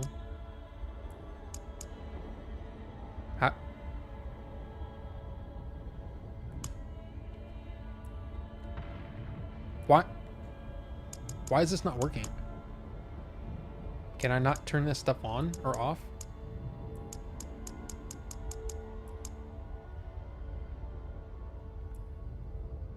Okay, I'm not gonna worry about that. Text to speech. Nah, we're not gonna worry about that. Get out of here with that. Colorblind options. I'm not colorblind. Screen shake effects. Reduce strobing. How are they playing? Okay, I don't. Sure, whatever. Okay, just start the damn game. I'm gonna turn my face off so you can see.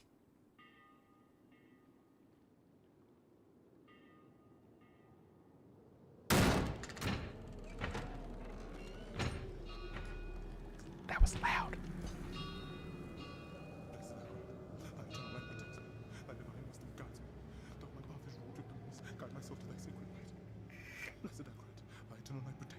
Thy divine wisdom guides me. Quiet. My path is wrought of darkness. Shut up.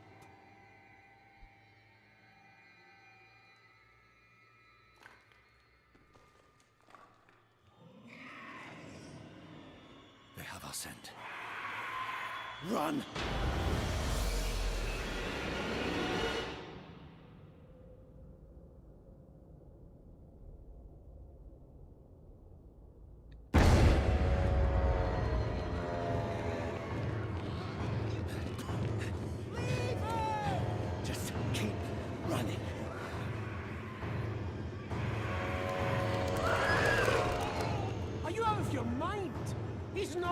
To make it.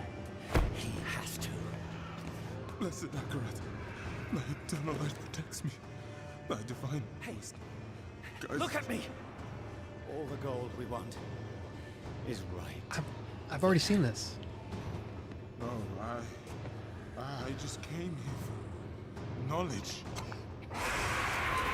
They're coming! I know. Get over here! Now, breach the seal. Get us through that door!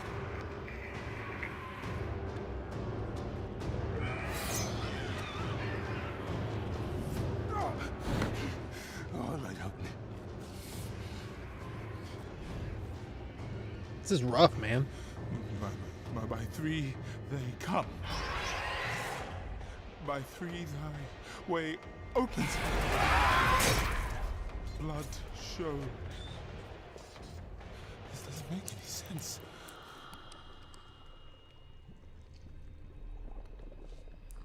Blood. Blood is the key. Blood is the key! What? I need two of you! No! Go! I'll hold them! Go! So, it says the blood of the willing goes... You gotta be kidding me!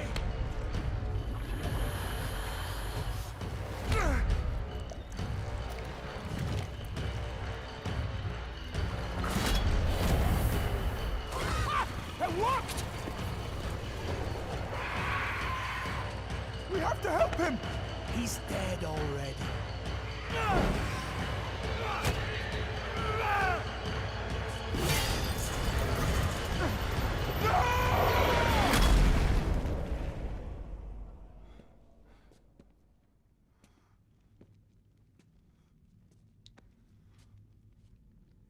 It's a shame he didn't make it. Oh well, cheer up. Gold splits better 3 ways instead of 4. Scottish is good.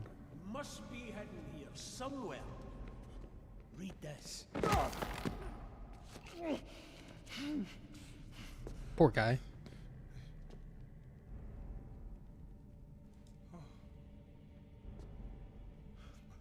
By three they come, by three thy way opens, by the blood of them willing. Hail. Hail the Creator. Ha! Hail the daughter of... Oh no. No. What about the coin? What's it say? This is forbidden. This is a summoning. I cannot speak. Don't lie to me! We came here for treasure. What is this place? Have you guys seen this already? I don't know. Maybe it's a temple. Or a tomb, or... It's a gate. That sounded.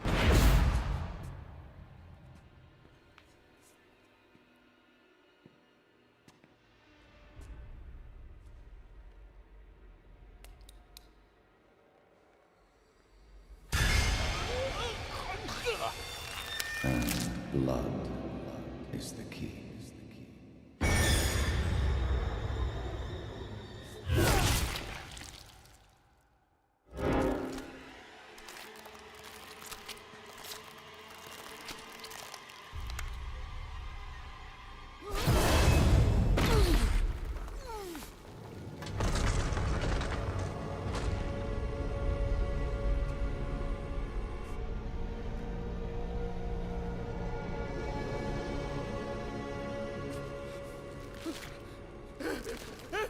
Blessed Akarat, thy eternal light protects me. Thy divine wisdom guides me. Though my path is wrought of darkness, guide my soul to thy sacred ways. From the abyss, we seek thy salvation. By three they come. By three thy way opens. By the blood of the willing. We call thee home.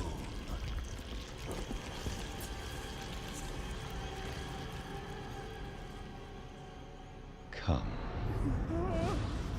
Blessed Akarat, thy eternal light protects me. Thy divine wisdom guides me.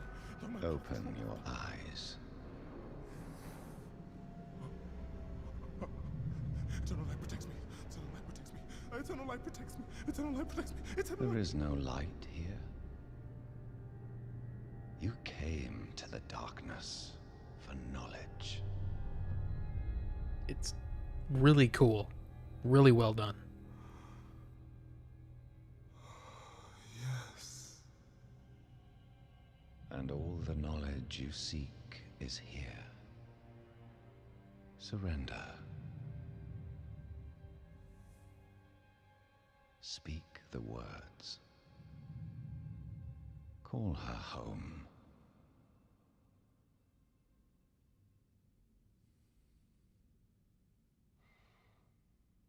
By 3, they come.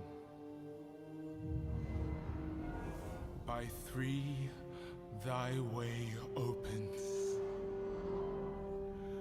By the blood of the willing, we call thee home.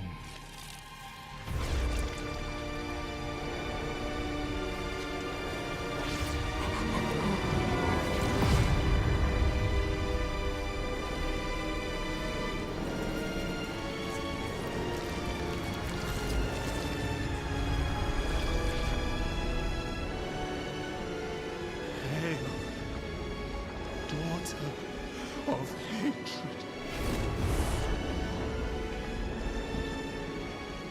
Creator of sanctuary.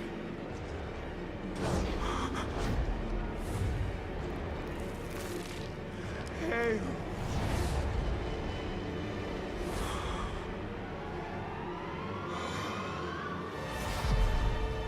Lilith.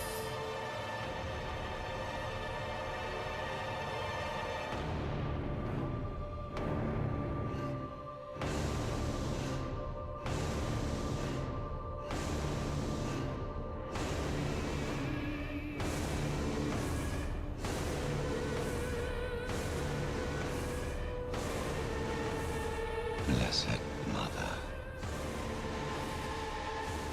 save us.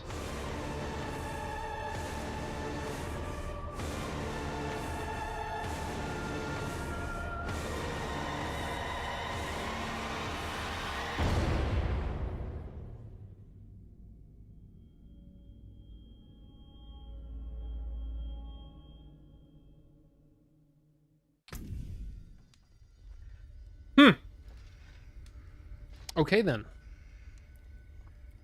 So how to play? Barbarian? Necromancer? Sorcerer? Rogue? Or Druid? Yeah, that it is really cool. It is very disturbing though. I mean, it's just disturbing. I think I'm gonna go. I want to go with one of these.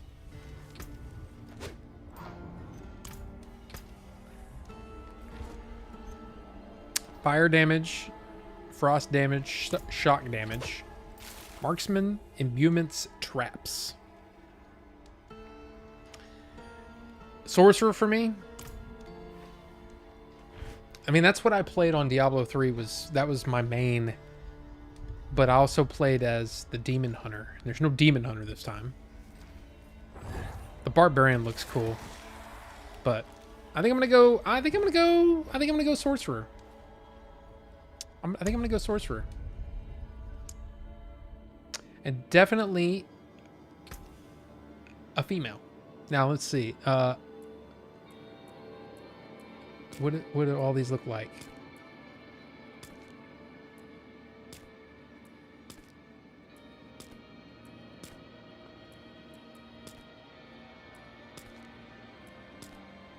I mean, I know we can customize. Oh, yeah. Okay. So face variations.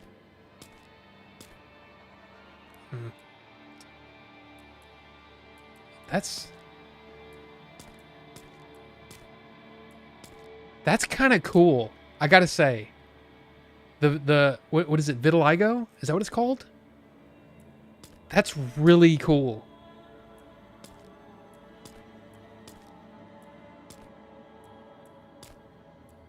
You know what? Let me go back. Can I go back?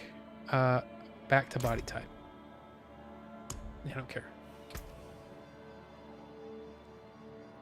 I mean, she kind of looks cool like she is. Let's change hair, though. What are the hairstyles?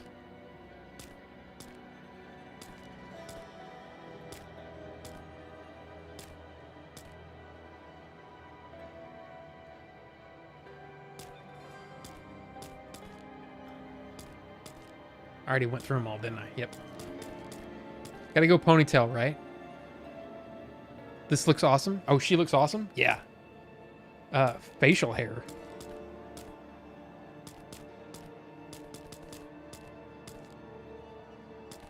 I don't like the eyes, I gotta say. And hair color needs to be... That doesn't look good. Blue Storm, black teal, dark velvet, black white. That looks kind of cool. Red fire. I'm gonna go with black. I don't like her eye color. I don't like this weird green.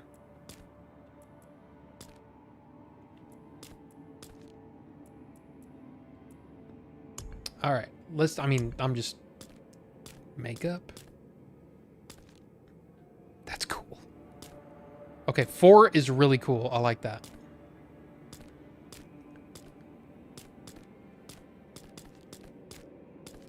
I'm going with 4. Jewelry. I don't need crazy stuff here. I kind of like the little moons. But, you know, for a warrior, you don't really want stuff, you know? Markings? None or... Okay. No. No. I don't really like any of these.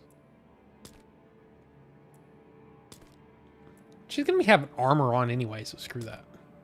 All right. Finalize. Hardcore, not hardcore.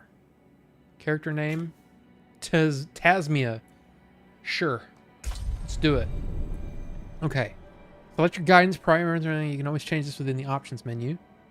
More in-depth tutorials recommended for new Diablo players. Minimal guidance on new features only. Explore hell on your own. I've played Diablo before. And we're going to do veteran. Because I played this before. All right. Here we go. Yeah. Yeah, no offline, which is kind of dumb. Barbarian made the game pretty easy. Druid reminds me of Jay. Sanctuary was never meant for humankind. It was forged as a refuge from the war between the high heavens and the burning hells. Instead, it became a new battleground in this eternal conflict. A secretive group called the Haradrim has kept mortals safe.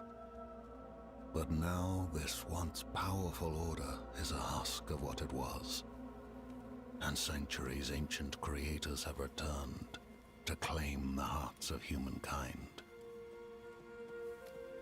This is the story of their downfall.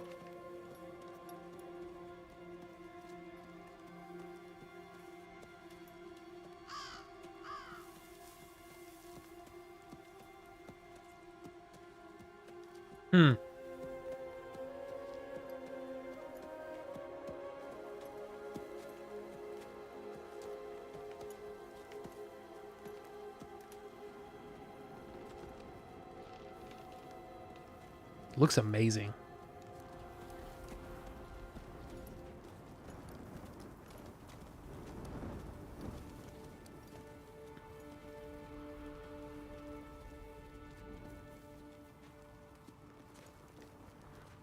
Man, does it look that bad on stream? Look all blocky and shit.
lot of cutscenes.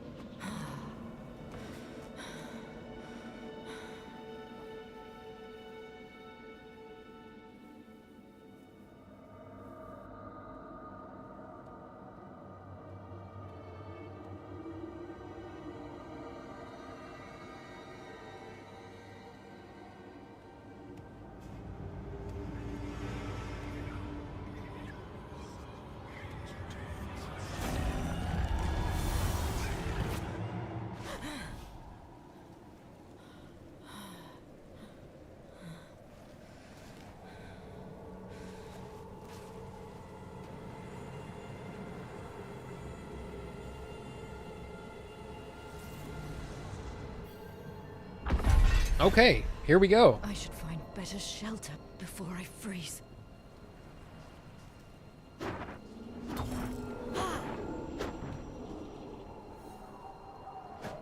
Okay, little, okay.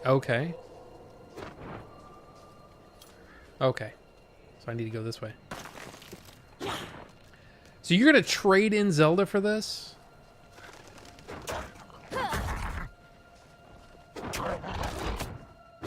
Okay, we need some...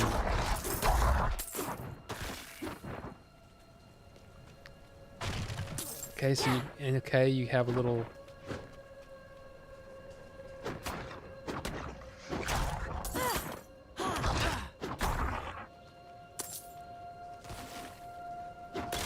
This is kind of neat, but... Oh, you were joking about the trade-in?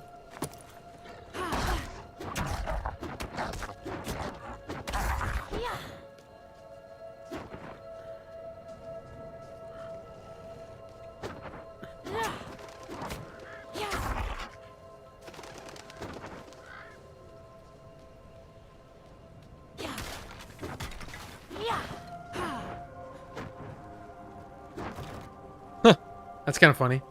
This is, I mean, this is neat. I just...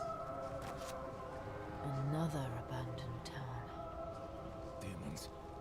Everywhere. Fangs in the dark. Ah! He bit me! Careful! He's a wild one.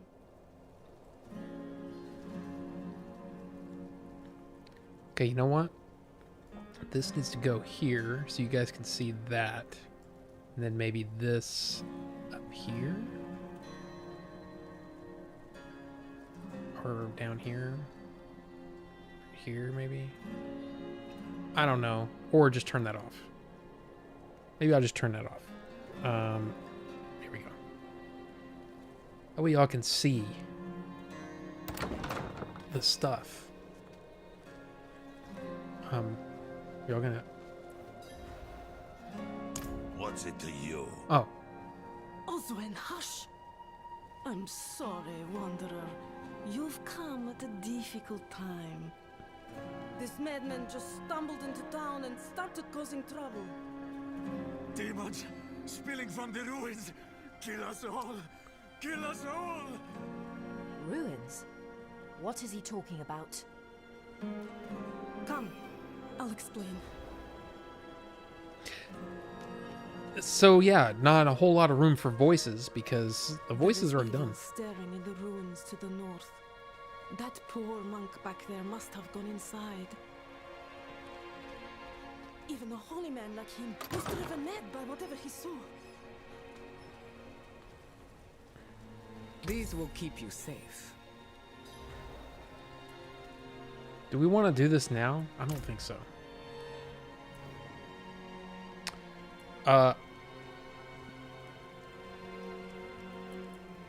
What is this place?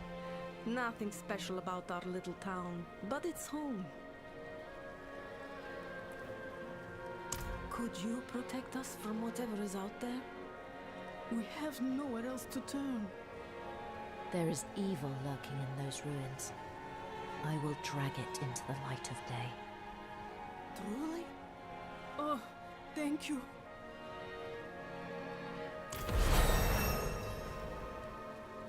Okay. I've reached level 2. Yay. Now what?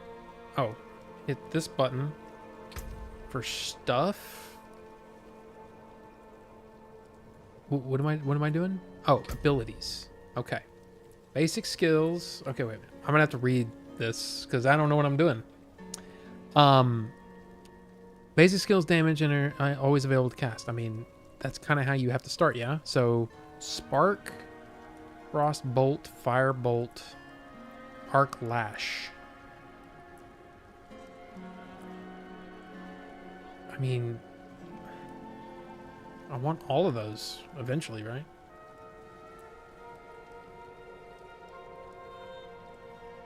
Sure. Let's do lightning first. Okay. Okay, so each one then opens up other things. And then, holy crap, dude. Holy crap. Okay, so the tree is insane. And then once you get to level 50, the Paragon starts. So if you I don't know if you guys have played Diablo before or seen me play. Keyword search. Oh, that's kind of cool.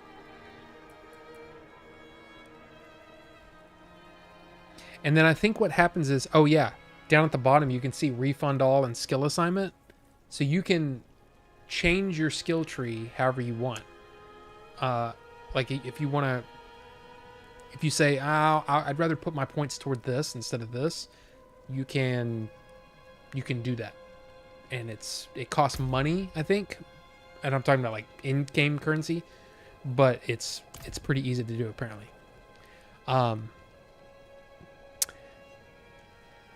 Fire's looking good, but I should watch it a little longer to make sure it doesn't go out. Okay. If Devmir's taking up all the space by the fire, just give him a shove. Okay. I have remedies if you're injured. Well, you just healed me. And I think the way... Okay, so remember... I don't know if you guys played Diablo 2, but you had individual potions.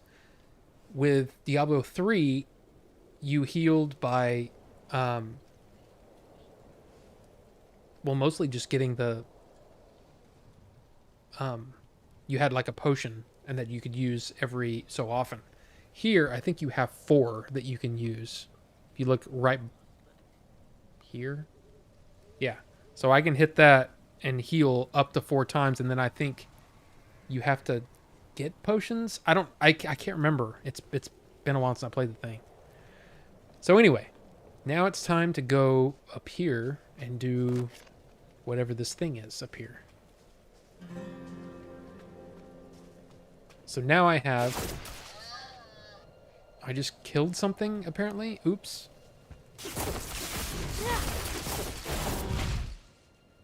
Okay. So it's faster. That's for damn sure. Man, this game does look good.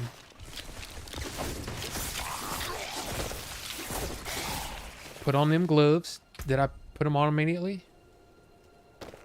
No. Okay, so I have to... Greetings.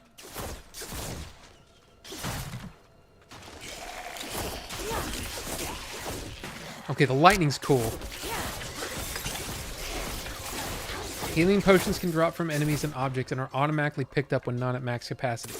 So like in this case, since I'm at max capacity, I can hit L1,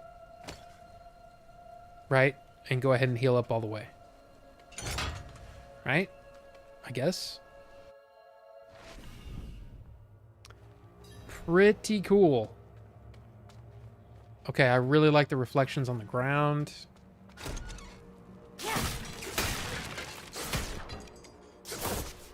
The little purple sparks are cool.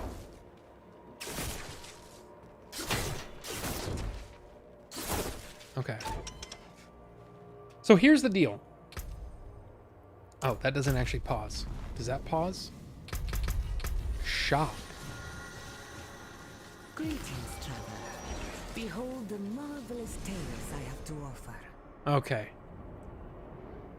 So I think this is where you like actual money for like different cosmetics. Oops. Add-ons. Traveler, let us continue. Okay, so there you go.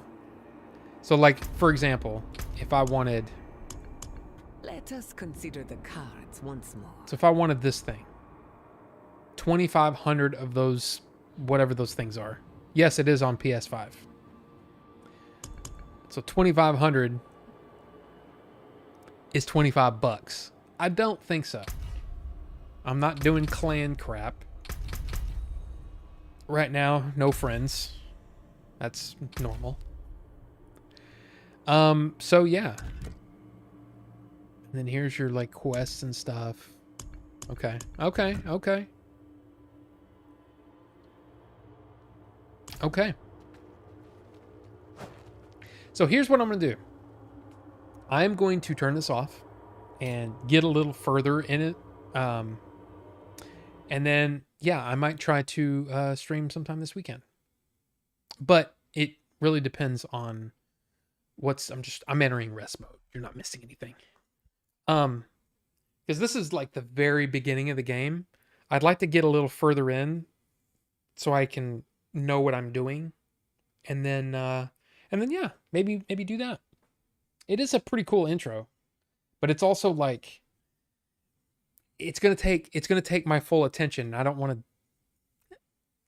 to, to try to figure out what the hell to do and how to do things. So yeah, I might just try to stream some this weekend or something. I don't know. It just depends. I don't know what's going on, except for I know Friday I have to do, Rachel was in here earlier. I'm going to be on her podcast with Nyoka on Friday, and I'm not sure when their podcasts come out, but I know we're doing that Friday. And then what else is going on? As far as I know, that's it. But we'll, I got, yeah. But it's getting late, and my back is hurting, and I want to sit in my chair in there.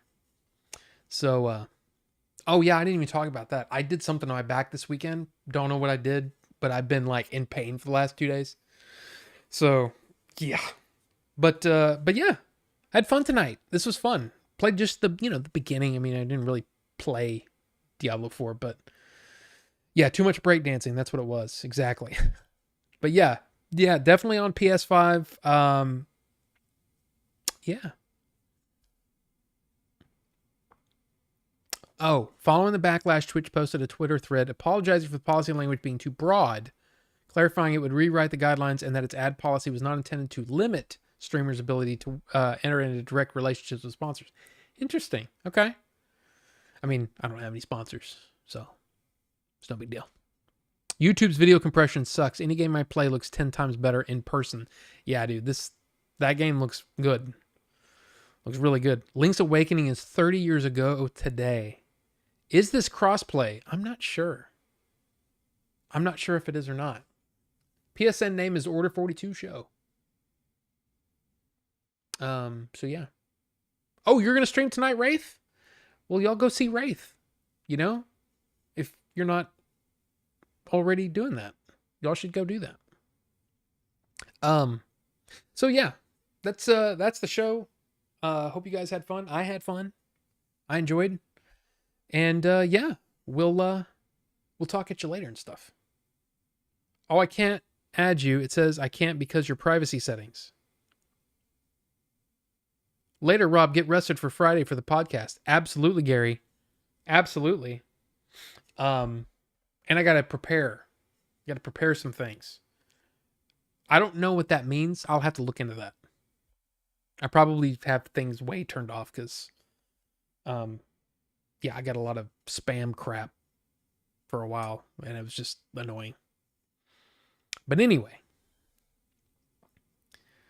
yeah, always have fun here. Well, thank you, Wraith. And remember, I mean, I was going through my closet for some stuff and was like, yeah, I still have your crow in there, all safe and sound. So we got to figure that out. I'm the usual Star Fox Rain. Good night all, or day. Hey, y'all have a great one. Whatever it is you may be experiencing at this moment. I don't know what I'm saying. Anyway, you guys have a good one. Talk to you later. Bye.